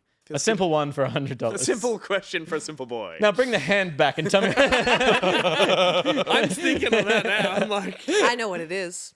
You do know. looks click holy. Go for it. Yeah, I think I kind of know what it is. Losing confidence. Well, it's your turn, so. I mean, yeah, go for it. Okay. Famous ends for 300, Ruby. I don't know if this is like a game picture because my brain was just gonna say hand and eye coordination. Wrong. What? Wow, wow. So close though. It is that's open to the room. Super close. This is a famous duo from Dungeons and Dragons. The legendary hand and eye of Vecna. It sure is. Oh, Look at you go. They're the hand and the eye of Vecna. I'm getting the vibe that all the 300 ones D&D are D&D ones. Is it also Incorrect. Adam Levine was a 300. Oh, true. that is Adam true. Levine's probably heard of D&D. Was it also the hand and eye and shit PNG cutout of Vecna? Or was that just how the art of the thing? I think that was like lightning around or something. Oh, it was like a is. Yeah, graphic. yeah. I feel like hand and eye coordination's good though. It was a witty comment. Why, thank it'd you be- very much, sir. It'd be great if it wasn't like hyphenated. Who says hand and eye coordinate? It's hand-eye coordination. Josh is on fire tonight. Oh, yeah. You'll love to see it. Ben, you're up. What's left on the board? Ben, you Yeah, are what do we got up. on Let's see the board? Just I forget it's just covered in It's just flesh now. This quiz should be called just Fleshboard. Fleshboard. That's horrible. Famous dragons for 400. Fuck, I love you. You are either going to get this immediately or no one will ever get I will this. die. Can we please see the famous dragon for $400? I'm looking for a dragon in around the $400 mark. What do you got for me, Josh? Oh, God damn it. Oh my god. Fuck you. This Mark Gasnier. It's Mark Gasnier! He played for the Sir George Illawarra Dragons from 2000 to 2011 with a little brief hiatus to go and play rugby union. That's it. That is Okay. that is like he was like the best. He was like the biggest player on their team for a decade.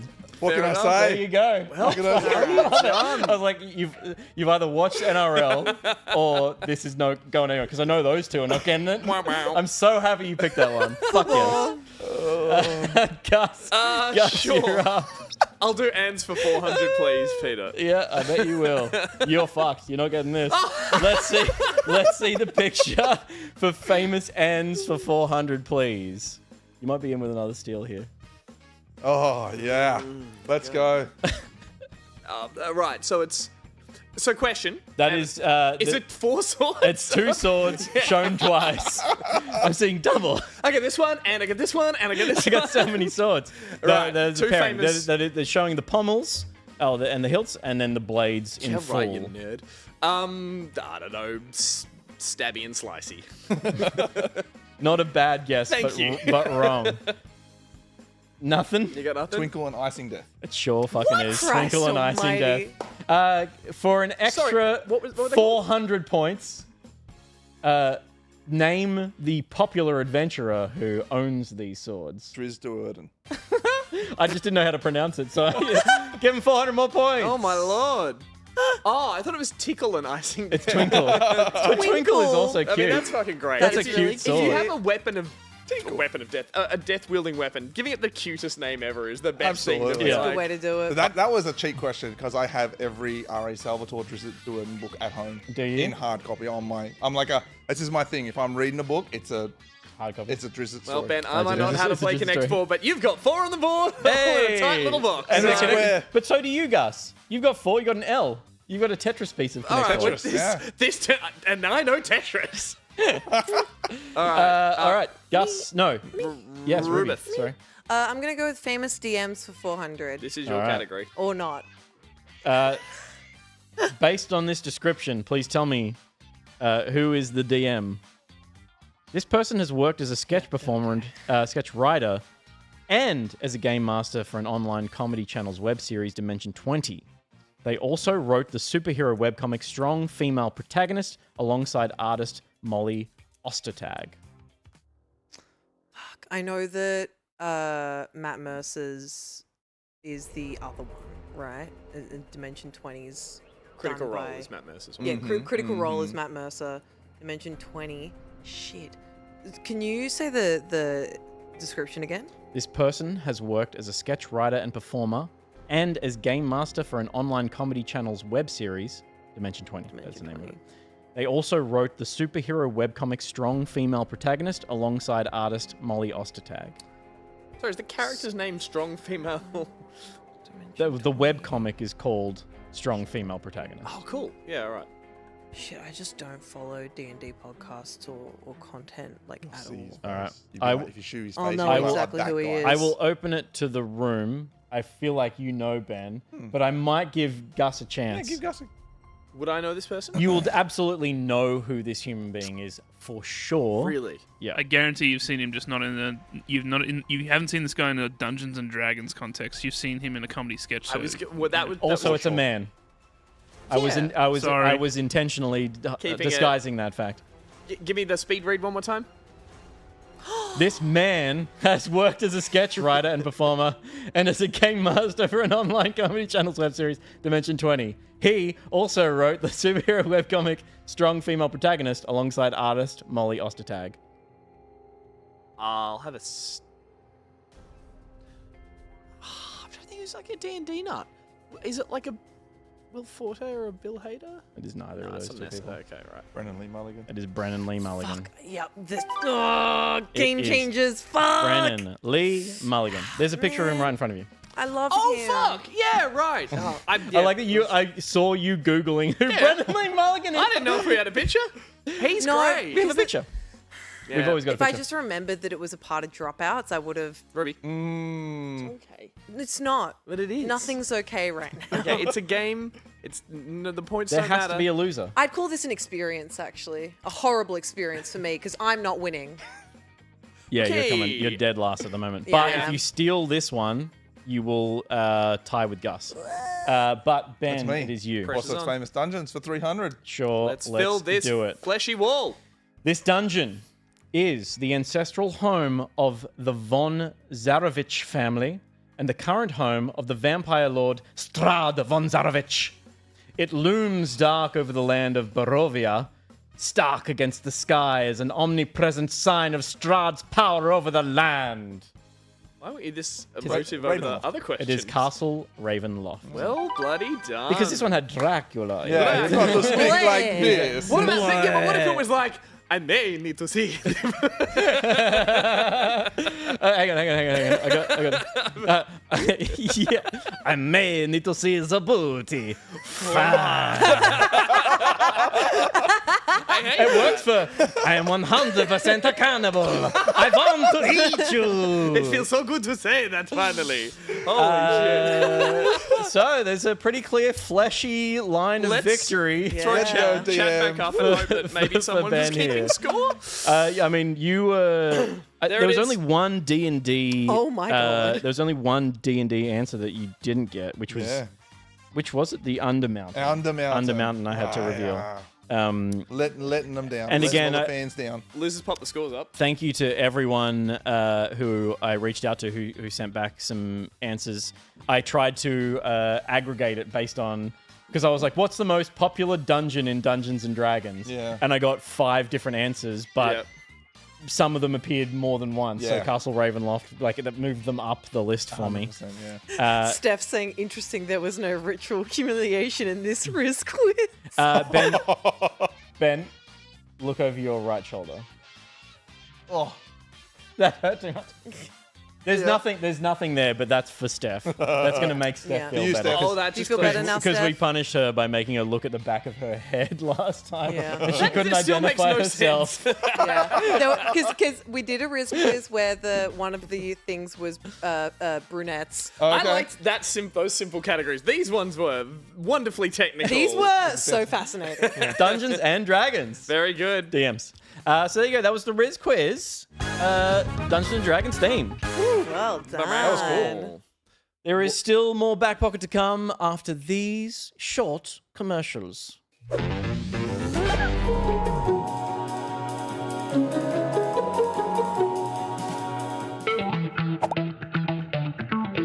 In a jam, here's a plan. It's a game plan. May contain traces of nuts.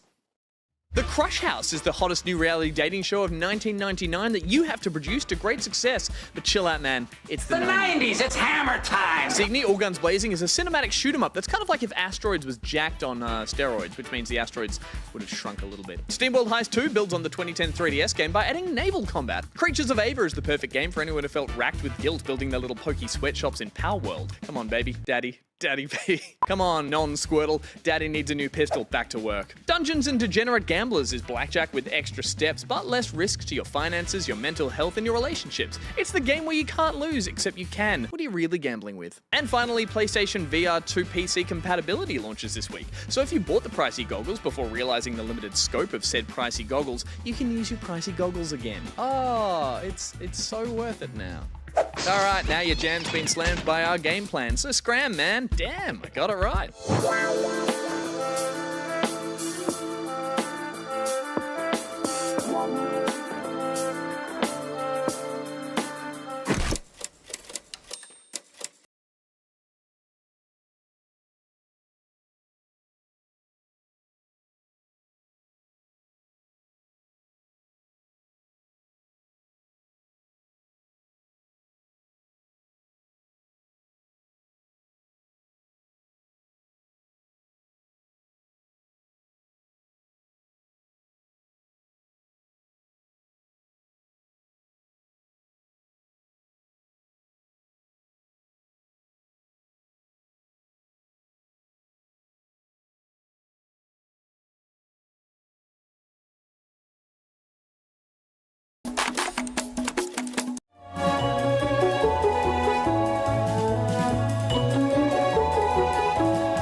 What'd you get?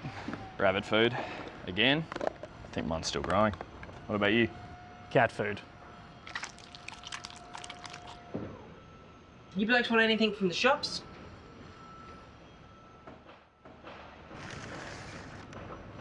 Bloody ripper. Bloody unreal. Oh, what the f is that? Oh, Struth, this tastes like John Howard's dick. And I'd know. I just threw up in my mouth. I think it tasted better. Where's that cat food? Maybe that'll taste better. Oh, this is in worse taste than Academy Award-winning actress Scarlett Johansson playing an Asian woman. Oh, where the f did these come from? Oh. Evil's Pie Boy, the worst Australian taste. Scotty, come on, come here. Scotty. Come here. Come here. Oh, good.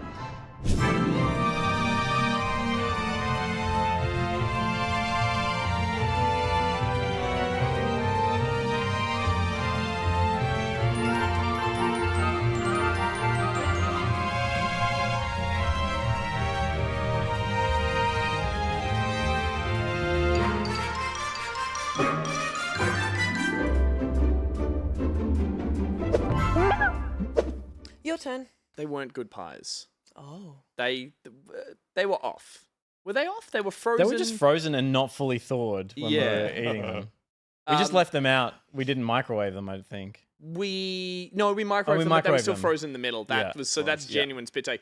Ben, while we were watching that commercial, you said the New Zealand thing is true. The pies there are awesome. I've not heard of this before. The rumours are true. There's a whole thing of like pies in Aotearoa are like better than pies in Australia, and I have to say that based on the pies that I had in Aotearoa just a few weeks ago, They were superior to Australian I'm not pies. Better than a Mrs. Max? Well, Much better than a Mrs. Max. Interesting. I'm not precious about Aussie pies at all. I don't believe they're particularly good. I was like, yeah, I'm pretty sure anything out of New Zealand usually tastes better than what we have here half the time. But like, I didn't know there was a thing. Oh, it was the thing. People were like, "Oh, make sure you try the pies. Let us know if they're actually any good." Okay. And I was like, and then of course, Are we talking a your bunch of people- basic meat pie, or are we throwing a little bit some of of them like were basic meat Key lime. pies. No, I meant more. Pecan. Oh, chocolate pie? I could go No, for a no, no, pecan that's- pie. Yeah, I That's a can tart. smash pecan. We don't need to get into this debate. That's a tart. You're a pie. tart. You're a You tart. can't call people that anymore. But you're steak and salt, peppered steak. You're no chat. Chat agrees. Chat Keep agrees. New Zealand pies, top shelf. I know I need no more excuses to go to New Zealand and experience it again, but I will use that as just like my mainstay now if I go over there. Yeah. Just to try a pie. You've got to. All right. Fly for a pie. Fly for a pie. That should That be their is- new tourism campaign. That is a great Bad, campaign. you can have that one. And on to what are actually doing with the show. Kidding. That I have was more fun. pie questions. Yeah, we're going to talk about pies now. But we heard from Thance with Dance. We did see a Thance dance. We saw a We Thance saw a dance. Thance dance. It was You quite a can fun dance if you want to. You can leave your friends behind. Correct. Your friends don't. Nope. I don't want to get distracted. And then we saw the game plan for what's coming out this week and ad for Evil Spy Boy, which comes back to the whole pie situation. Welcome back. Yeah. And now it's time for a little bit of very good gameplay.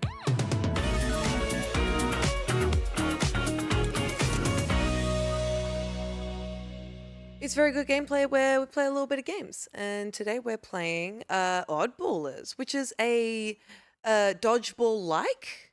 Dodgeball say? light, I think is the term Dodgeball that light? everyone Oh, uses yeah, I always officially. get them mixed up.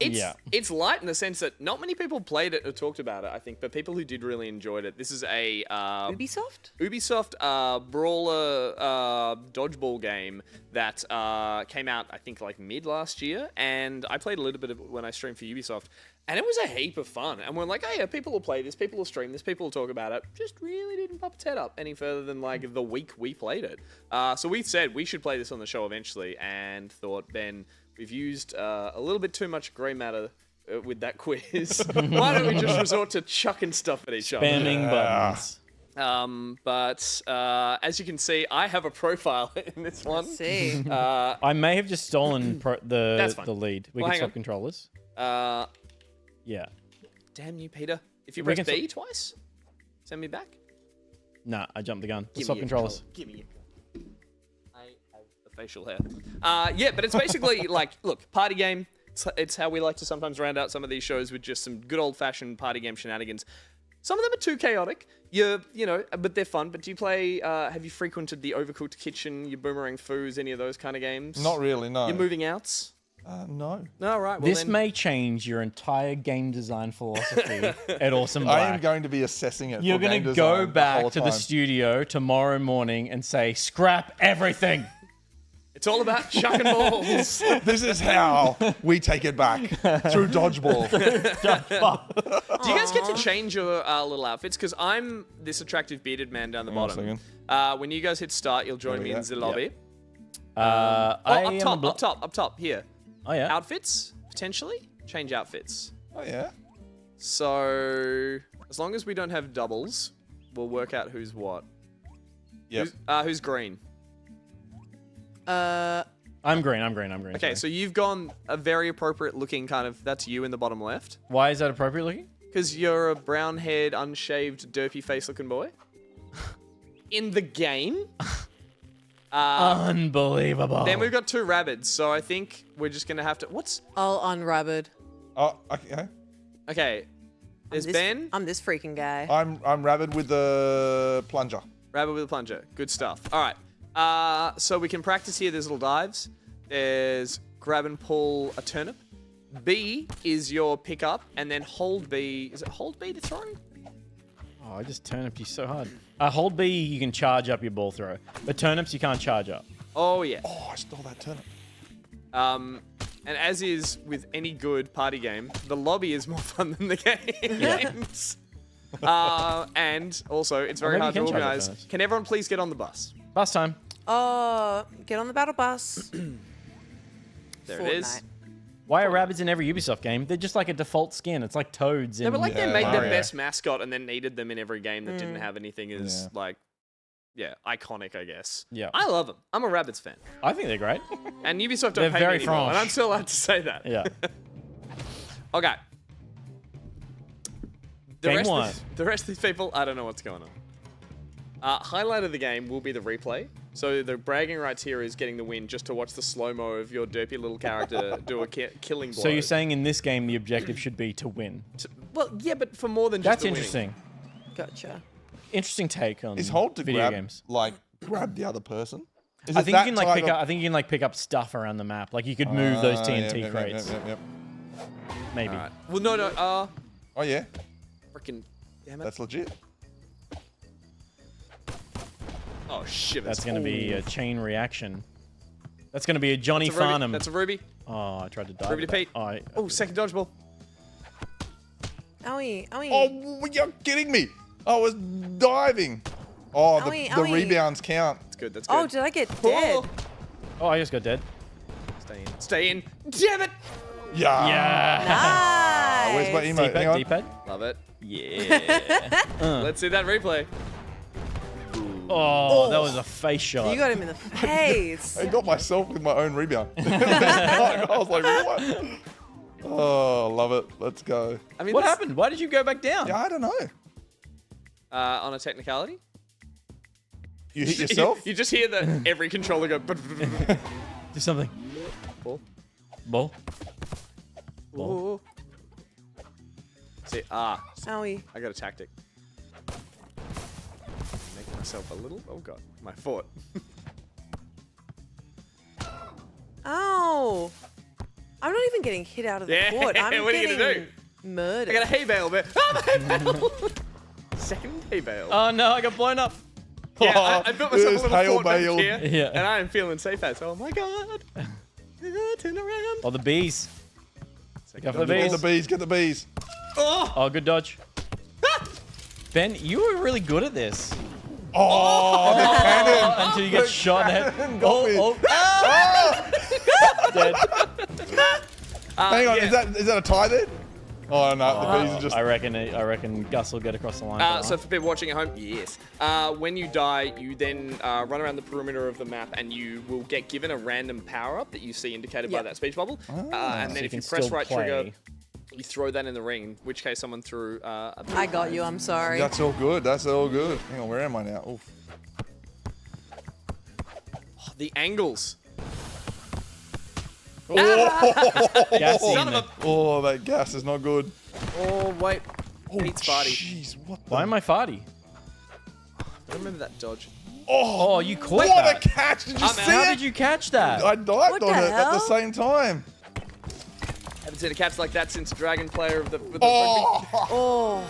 What even happened the then? ricochet, the ricochet. I'm sorry, Pete. You're an Oh, old look lady. at that move. That's awesome. I didn't realize you You were did a an full old man. body roll. What ricocheted? How did that happen? I didn't even see it then in slow motion replay. Replay doesn't lie. Ubisoft. Incredible. I love it. Replay doesn't ripped lie. off. Somehow I pressed dive and just stole the ball. That from was there. crazy. So Why wasn't that the replay? What is dive? Is it X? A. A. A. So A on might just be what you need to.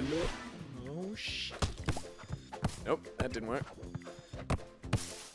Oh my god. Oh, how did I not get that? Ow. Shouldn't have been standing there. Oh! God, the hits.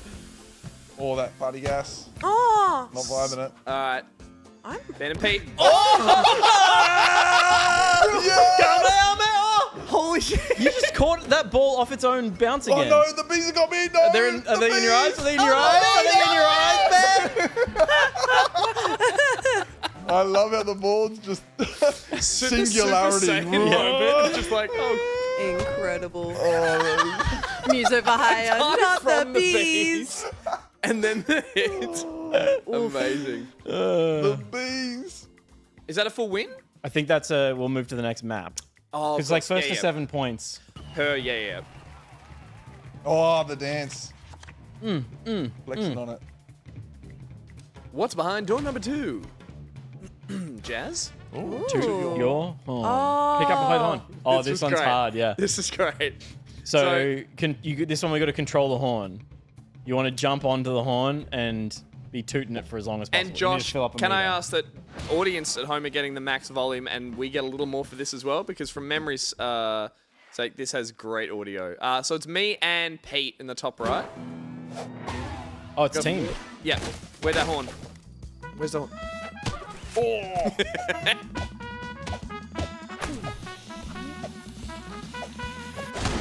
Ow! Nice. Oh, sorry. Was that you? Yeah, sorry.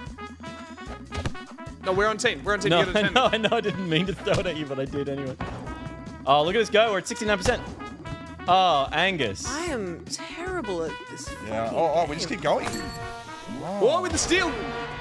Huge. Mamma mia. Blue team. I'll still dance. So when I said good audio, I meant not just the song, but when you get hit, you get the. I'm so sorry for letting you down, Oh, I Ben. had not. You don't have to be sorry. I was out of the ring like 90% of the time. Me too. I like that neither of us were there. You guys have fun with your Once horn. again. Yo, so trumpet lands. Wait for trumpet. I think it's in one of the cases. Oh, it is too. Owie, oh. Ben's got trumpet. Come here. Leave him alone. Ball him. Ball him. Oh. Charge. Oh! Got I'm it. dead. Oh. Wait. Oh, where am I? There I am. That was great, Tommy. Where am I? No! No! Sorry! Yes! Angus Jeffrey Bruce! Oh. That was a costly mistake. Oh, you killed me, guys! I'm good. I'm good. I don't know where the ball is. There it is. Oh, wrong person. Oh, no. Yeah. Oh! Damn it. Wait, am I dead? I'm dead. Go Yes! No. Oh, we did really well that time. Oh, we 78%. did. We Yeah, got that really was close. I close. still hit him though. Some real Aardman animation in that face. I'm just like, I think I hit you post-win, Pete. Watch. Someone did. No, someone did. We are the good blowers. We're horny. I mean, both. Ain't no denying. And I'm a woman of God, so That's true. yeah. Yeah. Maybe that's why I'm bad at this game. No horn, no scorn. Yeah. All right. This game is stupid. It's really This is dumb. It's hilarious. cute though. I kind of love it. Oh, no. Oh, The bees. dreaded bees. Mobbies. Collect honey from the beehives. Oh, this one's chaotic. Well, more so. So than we we've take already it to experienced. a truck. I need Yep. to Okay. Score points. Needs okay. more queef. All right, Lego. Let's see what we can do. Ready. Wham. Okay, it's Me and teams Ruby. again. Oh, so me Okay. and Gus this I'm- time. Oh, sorry, me and Oh Ben. no, yeah. Oh, me, no. Yep. Yep. All right. Oh, yeah, I see. And we got We're this. in the bottom here. So Okay, I'll... let's get the honey. You go offense. Shit, they did the same thing. Yeah, but got I hit defense. Ruby in the back. Okay. Yeah. Oh, jeez. Oh, the bees do not like you. Oh, mean, you're my taking the honey. gosh. What did I even get hit by? Oh, the Bees. bees. The bees are like angry. That's a corpse. Okay, I've pissed off a hive. I've awoken a Oh, hive. my gosh. How did we get... Where's the honey? I don't know why there's. I got some honey. No? Nice. Good honey. I'm going. Wait, we Take gotta it stop. in. We gotta stop him. Throw a turnip. Stop it. Stop it. Stop it. How do I deliver? Oh! Free honey! Free honey! Running! I think you need to hit me with I'm on defense. I'm on defense. Thanks! I blocked it. I blocked it. That doesn't make any sense. I took one for the I think team. you need to hit me with... Oh, God, game on! You need to hit them with a projectile. You can't just push them. Okay. You can't push the honey out of their hands. So you might need to say a turnip. Sorry, mate. I didn't know what to do. You know what? I couldn't pick the turnip up. I kept I like, distracted. They didn't don't do worry. it. They didn't even react. Yeah. Hang on. like, oh, you got to pull the turnip out, right? I understand now. Got him. Free honey? Oh, that was a great shot. Yes, go, son. That's it. Gotta Oh, you play can't defense. dive. You can't Let's dive. not fight over the turnip, please. Are you good? Oh, deadly Defense. step. Deadly step. Deadly You're step. there. Go, Yeah. go. No. Shit. Another honey. Third one for the win. Oh, it's all over. Ow. Wait, 2 wins. What? Team Red won. Yeah, Gus, that baby. might be you at Oh, 7 we points. ran out of time. You were on 4, I think. I mean, I did used to work for the company. That's true. Here's a company Yeah, it's almost as if man. you have an advantage. Salary man. Salary man. Very good. Oh no, it was only round 1. Oh god. All right. Oh my. We got this. This is good. We're good. We can do it. We can do it. We can do it. Yeah. I know how to play now. Oh, it's a different map. To the hive. We've awoken the hive. Oh, wait, don't get in. Oh my god, the hives are awake. I'm gonna keep Pete. Hang on. I'm gonna keep Pete away from. Stop that. Thank Damn you, it. Ruby. You're welcome. I have died. Oh, we started on opposite sides. Oh, okay. Ow, ow, ow. Oh. Instant bee death. But they spawn. Wait, hang on. Damn it. Oh, I tried to. Got him. I The sniped sheer you. panic of not knowing what to do when you're just like, oh, the bees. Obbies. All right, get in the bed. Yep, hang on. I'm gonna get you a turnip and I'll come Huge and get shot. Oh, It's a lot of work to. Okay, yep, go. Crap. I've gone the wrong way. Shit. Ruby! No. Sorry, wrong. Quick, we need another thing. Yeah, Sorry. wrong. Wrong. Yeah, wrong. Box him in. Box him in. Box him in. Box him in. You should be Box him good. They in, don't box have him in. anything. Yeah, good job. Good. Oh. Okay. I was trying to aim at Gus. Beckle. They could not stop me, and then you did. Yeah. I don't know what happened there. Oh no. Loved it. You love to no. see it. Oh, no. You love You used to be to bee see buddies. it. You can't do anything. There we go. Once. That round was a nightmare. No, it's good. That I was our think. map. That was us. Yeah. That was our Open map. with a team kill. You know what it was? It kind of reminded me of soccer Go on. because it's got 2 sides. Okay. Yep. Yeah. Wait. I thought we were going in the same place last map, weren't we? Yes, last time you went Yeah. out and came back. Yeah. That time This you time started and went across. you went all the way Yeah. across. Yeah. Like soccer. Just like We're back to the first one. Okay. All right. I'll grab a ball. Yep. Ooh, singularity run. Why did Peter I died. die? I didn't die. All right, let me grab you. Yeah, no, I can't do it. Oh, shit. And they got me on the rebound. Yes. Oh, the double kill. What the hell? Score! No score. Score! No. Get in there, Ruby. Oh. Oh, Okay. Nice. I tried to get the. Oh, you're all All dead. right, cover They me, got cover me, I'm coming in. Oh, Yes! ow. Quick on last defense. Watch out, you got it. Yeah, get in front of me. No! Grab the honey. How did you get the honey? Owie. Where the honey? I've got it. No! No! I'm running, honey. I'm running. Yes. All right, this is our map. What? Someone's gone Oh, for the the. truck. Oh, the truck's. Oh, but the truck's back. The truck's back. Idiot. Oh, well played. Idiot. Yeah, push. Ah! Yes! Yes! Yes. It's- No! We're home and home! You go for honey. Go Home for honey. and Go for honey. honey. Got it. I was gonna run interference. They're gonna go for the next grab. Yeah. Gotta get on that honey. Owie. Oh, Owie. my They God. killed me. They killed me. Oh my God. gosh. Okay, we'll need ammo. Grab a turnip. Nice kill. Shit. All right, one more kill. Not me, No, Ruby. yes. Ruby. Fuck. I'll grab it. Hang on. Oh no, I don't have ammo. I can push him back. Oh, I put you in electric fence. We're both electrocuted. What the? Ow. Go, Ow. go, We're go. going. I'm running interference. Oh, it's a tie. Oh, you no, didn't get you there ran in out of time. time. You ran out of time. You ran out of time. You're too slow. What? Ah. I was at the truck. You were there. I was there. Throw the jar. You're too How you slow. pushed me into an electric fence? I don't know. Oh, that It was amazing. good. Oh It my worked out well for god. That's a us. sneaky electric Holy fence. Oof. I thought the fence Oof. would give me protection. I thought we had it in the bag. I actually genuinely thought we were didn't. staying. Little old lady. Oh my god, my first win. Oh, I'm Match on point. match point now. Yeah. All right, Pete gets a single. Oh, Sure. I feel like we weren't supposed to see Sure. that. Survived the longest as the mascot. Okay, that's the horn one. Yeah. Except probably solo. This Yeah, isn't you want to work Yeah, on. right. Yeah, for You sure. want to work on that X for the dive when you're the mascot. To A. do the. Is it A? Yeah. Yeah. Yeah. Wow. You trying to trick us? How are you? Oh, The why am I company so first? well. Oh, we all got chickens. to No, start with. just Ruby. What the? But you throw a chicken. Oh no, we all have. Oh, Sorry. oh. Damn. Okay, come on, people. We're all killing each other and not getting the chicken. This Wait, is hilarious. is it one hit per? No, we just got to kill. Oh, we gotta knock the chicken out. Fuck. I'll just get a hassle. Oh, we can throw other chickens? This raises so many questions. Oh no! I lined it up perfectly. I push her out of the way. Oh, how? Incoming! Make it make sense. The nervousness of Ruby. Let's go. Let's see that. Oh no! Is that slow motion? This is the Fable 4 that never Paint was. up. We need to smash paint. Oh, you got it. You got it. Still. Heat's gonna go for the points. We need to. Oh, I'm getting bullied over here. I mean, That hit me too.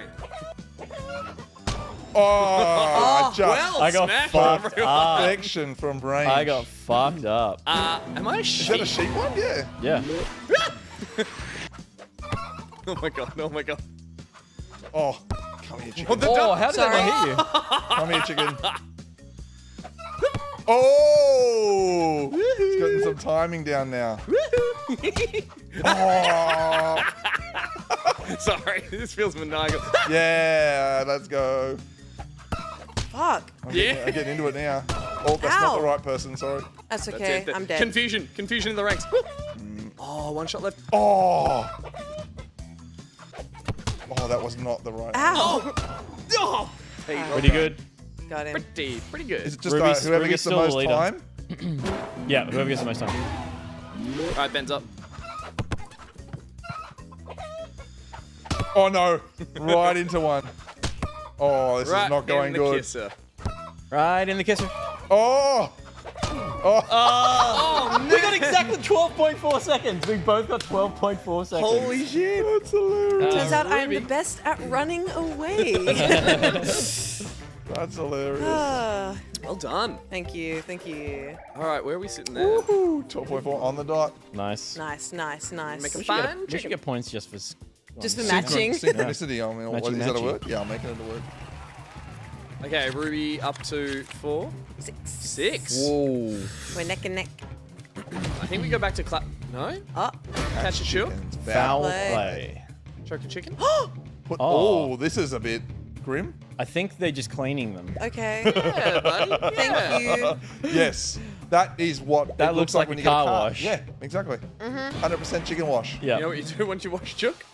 You kill it. You gotta get the feathers off somehow. Oh my god. Am I holding... Why are you holding a big chicken? Where do you Where take am I? your chicken? Oh, sorry. Where do you... Oh, to whichever just to one's anyone? You can... Oh, only certain ones. Oh, there's only certain ones open. Why am I a ghost? Am I stuck in the floor? I just killed that chicken. Come here. No. Hey. Oh, did I just get put in the machine? Yeah, I went into the machine. Okay, you can dive into the machine. But I also turned into a ghost. Unintentionally, I think. This is suddenly gone to shit. Are you supposed to throw it into the I machine? don't know. Oh, the steel. Oh no, I'm in the machine again. You can throw into the machine, yes. Okay, throwing into the machine is the play. Oh, Pete's racking up the points. Pete's running away with it. We need to kill him. I mean, Okay, you need to get chickens in the thing. You need to just do the thing that the game is asking you to do. Terrible aim. how do we just... I died. I died. Oh, smashed it, old lady. Yeah, I am the chicken queen! Jesus Christ. At what point? Bow down Sign up before for a your job at Clem's. Let's go. I'm cleaning chickens all the time in my spare time. You know? That's just what I do. That's Wow. Freaking bloody hell. done. You're all out there choking your chickens? Well, I'm cleaning them.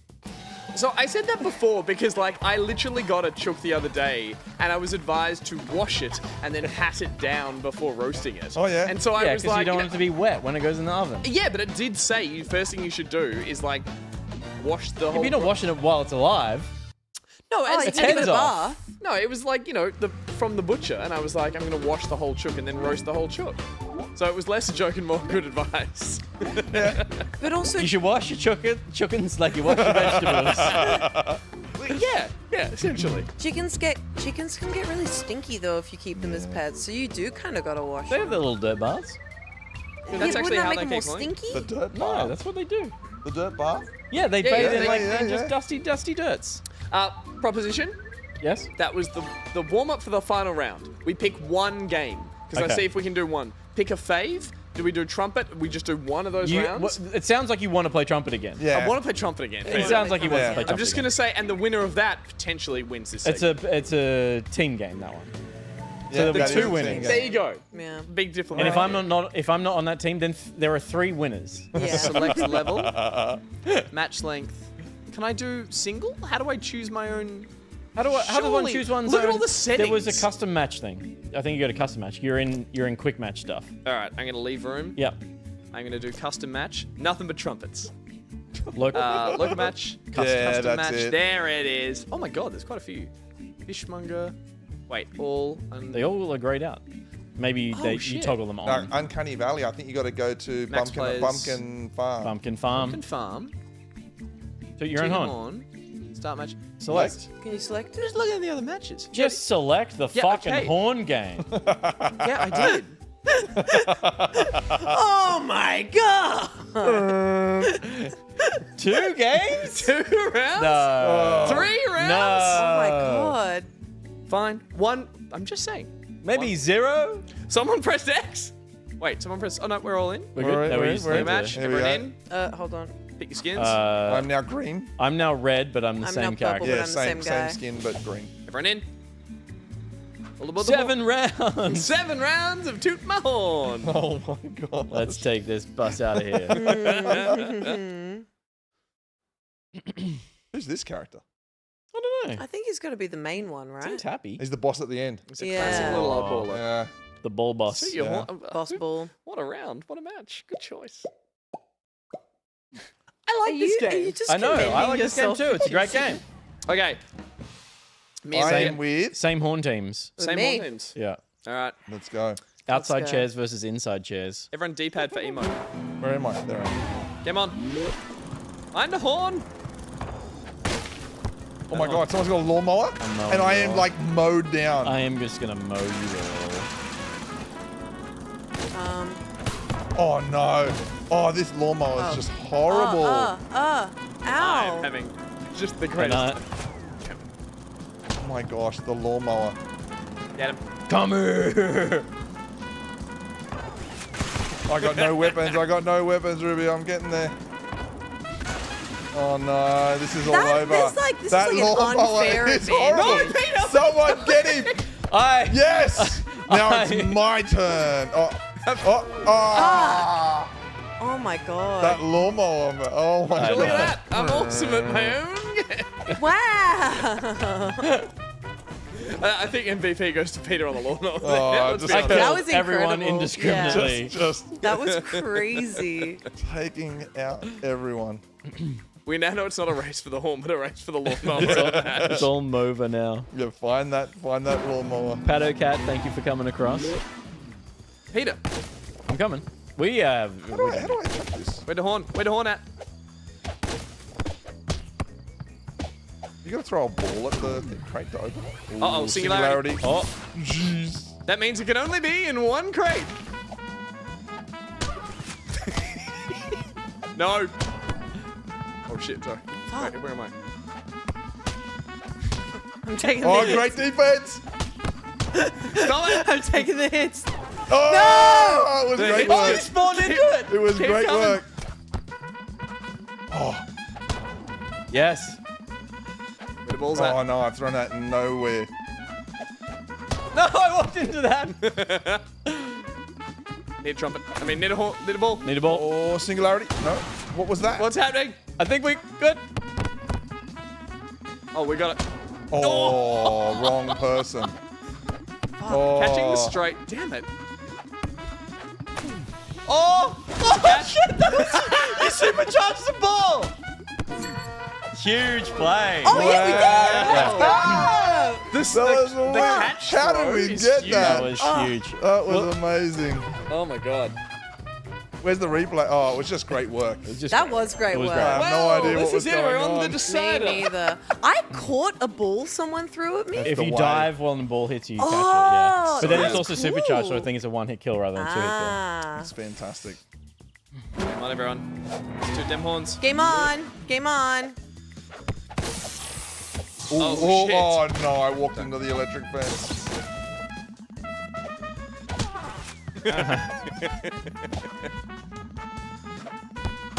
Oh, that rebound. Oh yeah, Damn blocked it. Blocked it. Hater. What? Didn't you just throw a ball into the back of my head and then complain at me? Got him.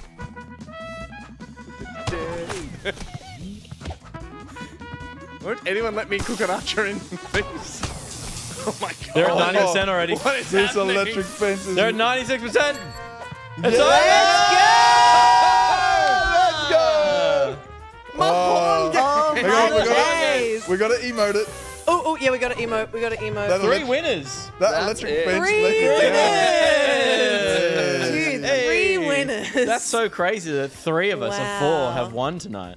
I'm glad all it took me was playing for the whole time to eventually get good at it. Ubisoft, I'll take my commission off camera if that's all right. You don't get that anymore. Well, Brother. bloody done. Only We winners nailed get it. commission. I'm gonna bump the microphone. Great job, Ruby. Let's Great go. job, Ben. That was teamwork. Make the lovely. dream work. Teamwork's with the There you go. fucking That dream was work, very dude. good gameplay. That is Oddballers. That's Pretty fun really game. fun. That was fun. That was really fun.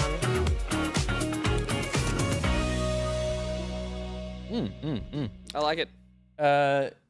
You've played a fair bit of that game. Mm-hmm. Are you devastated by that defeat? Crushed on the inside and the outside. Well, you were doing really good at the start. The problem was that you lost at the end. I taught you all too well. Let's go with that. Yeah. I don't know. I think we've talked about this before on the show. I think there's a mix between good chaotic party games, and I was mentioning the ones before that you should totally check them all out. But you're like, Overcooked is the classic, and everyone got into that. And that's like task focused while you have everyone running around. Moving Out's a great game as well, but there's chaos in that. Yeah. There's a few coming out later in the year that we've got earmarked to check out on the show because they just work so well when we've got a group of people to play them. Because you just, we're all at a certain age. We just all don't get people around on couches that often with a controller in your hands. And you're like, I forgot how fun that is. It's like, a genuine. We have a classic on the show we played called Wrestle Dunk Sports, which is Aussie dev. It is Matt Trobiani. Yeah.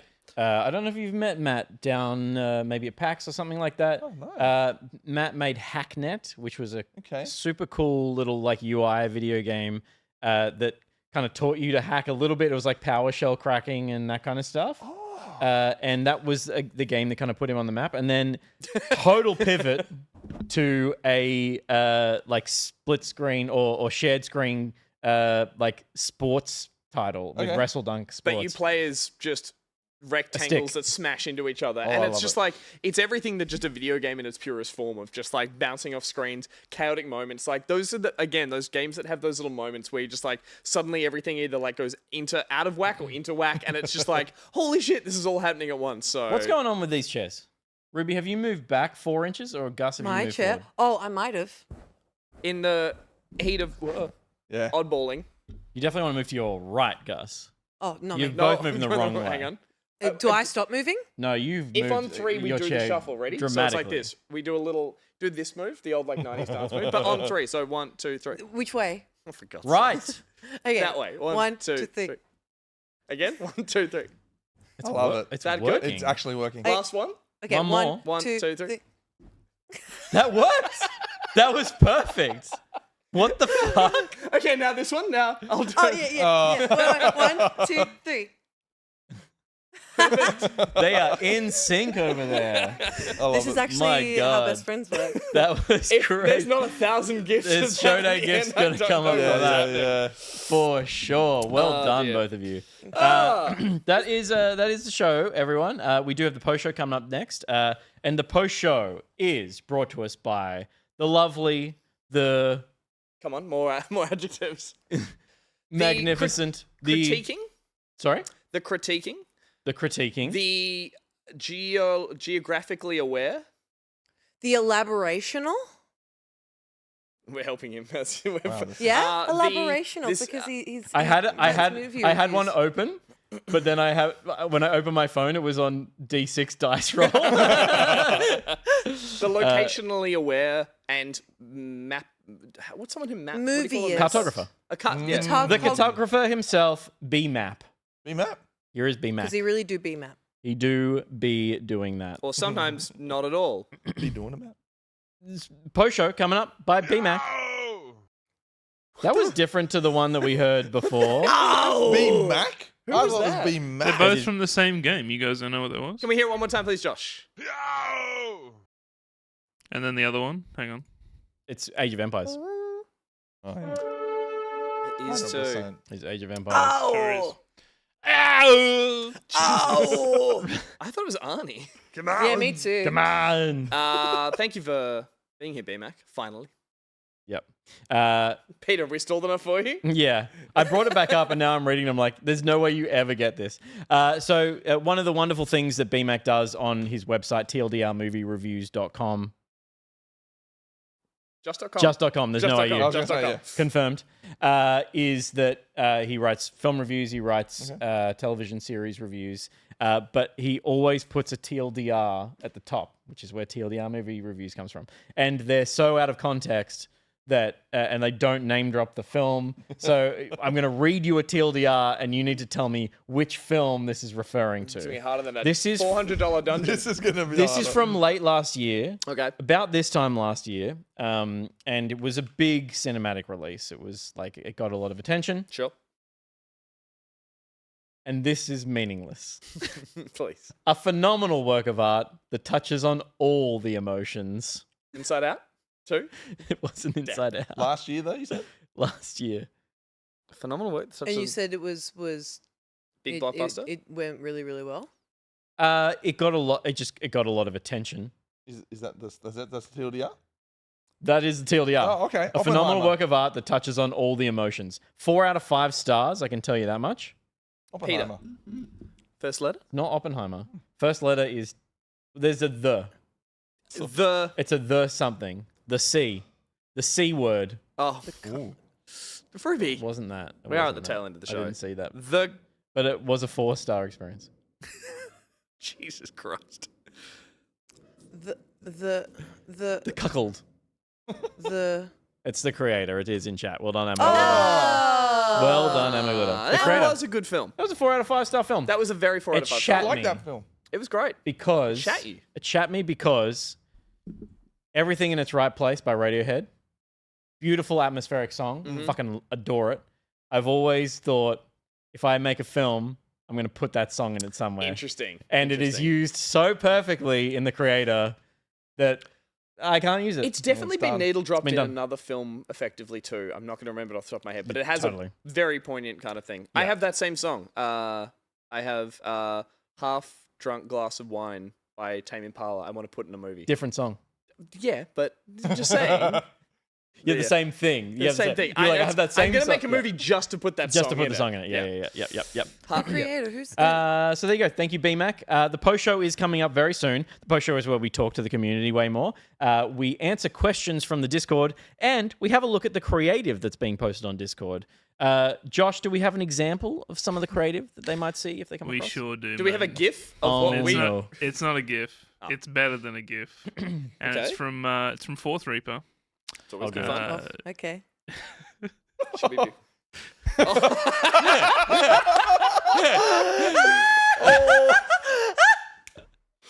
Oh no! That's so good. With the hands. With the hands. That's the hands over the ears bit when you're shitting You by don't wanna hear yourself the in a clicking public anymore. toilet. It does look like, forget the clicking, that does look like me awkwardly in a cuckolding situation, being like, shouldn't This'll be here. fun. But I still want to You're watch smiling. it, but I don't want to listen. Yeah, because you're smiling still. Oh, fuck, that's amazing. The lighting is insane. Well, there you go. This and more in the post show that's coming out very soon. To get access to the post show, you need to be on the gold tier of Patreon or above, and that's where you get access to the post show, but also uncut and full frontal playback gameplay videos. We do a nude take after we do the clothed take. The latest one was Rise of the Golden Idol. Rise of the Golden Idol is out now.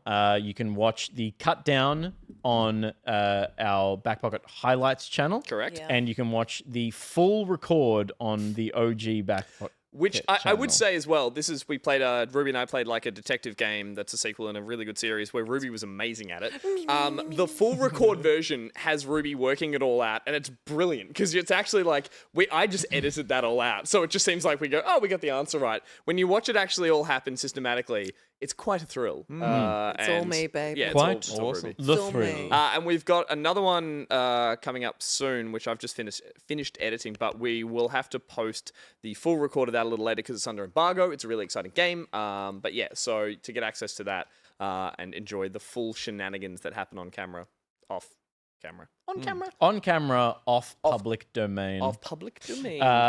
Yeah, so please join the Gold Tier of Patreon to get access to all that. There's like 5 to 10 pieces of content going up on the Patreon per month that you are missing out on if you're not at the Gold Tier.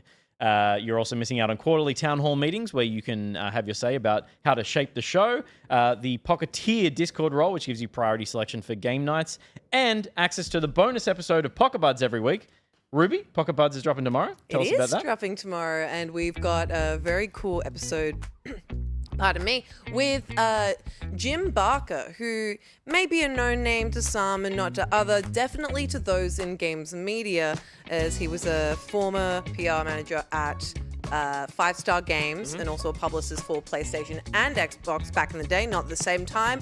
And our episode is about games PR and the nightmare that is games PR, an often overlooked part of the games industry, and sometimes unnecessary, but ultimately exciting. Well, Jim was one of those people who we'd always spy at like events, even over at E3 and stuff. And not just being a fellow Aussie, a delightful, lovely bloke. Oh my God, But he also rocks. just like an oasis of someone to talk to in the chaos of all those events, who often they had organized. And they're like, oh, let's just step to the side and just like talk about the bullshit that's going on here.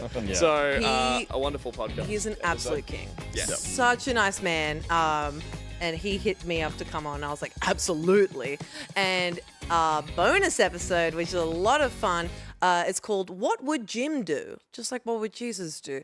Except it's Jim. And in that, I go through some of the most notable gaming PR nightmares of the past few years. And Jim tells me what he would do if he had to resolve those PR nightmares. So it's pretty fun. Yeah. And I'd follow that, man. I'd follow him into the dark. And Gus. He's a little bit Jesus-y. I was going to He say, is. He we should. And is. the context for all this is, I believe he's fully retired out of that industry now. Not exactly. He does PR for meats now. Meats. He is the PR manager of the Australian Wagyu Association. Fucking, that's awesome. Wow. Yeah. Well, he now like lives on a lovely rural block with keeps chickens and obviously for other reasons, Oh my not just to God. wash them. So a word of warning to those who will be listening. Some of Jim's audio may not sound spectacular. That is because Jim was in the beautiful outdoors. He was in the beautiful outdoors because his like off the grid cabin home has an internet cap.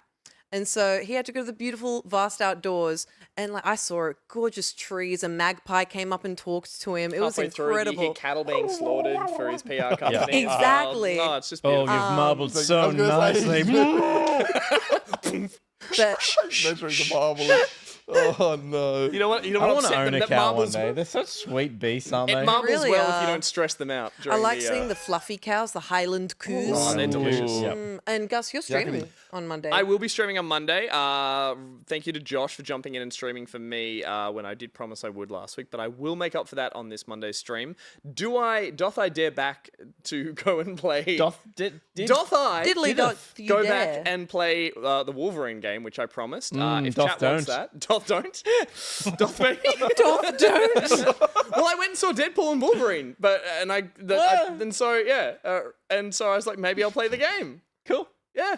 All right. I feel that needs to be explored a little bit. You don't want him to. Potentially. Okay. Is it because I pirated it to play? It was more that you went down the Doth route, and I was like, let's see where this goes. I doth want. But yeah, that'll be me on Monday afternoon on this channel. I'll be doing a stream there, so make sure you tune in and check that out. It'll be fun. I will. You doth, you will. I doth, I will. That is our show. Thank you, everyone, for tuning in tonight, especially those of you who support us on Patreon. Please share the show with your friends and family and head to backpocket.gg for links to everything. Everything. You can get our Discord, our socials, our Redbubble store, which may soon be a different store as we explore some other options. We will be back next week. Gus will be back on Monday. For those of you at the gold tier and above, we'll see you in the post show. Ben, do you have any final words? I had a great time. Where should we follow you? Where can everyone follow you can follow me on social media at Barmy Army, but I mean, do I say anything interesting there? I don't think so. I think you do. But we should be following Awesome Black. And you should follow Awesome Black. That's what you should do. You should follow Awesome Black and check out all the cool stuff we do on that social platform on Instagram. Not really anywhere else, but on Instagram. Cool. Awesome Black Instagram. Get on it, everyone. Gus, thank you for tonight. Come to my pool party. It's warmer than you think. Ruby, see you later. Bye. Ben, bye-bye. See ya. Bye, everyone. See you, That James. was Bye. weird. See ya.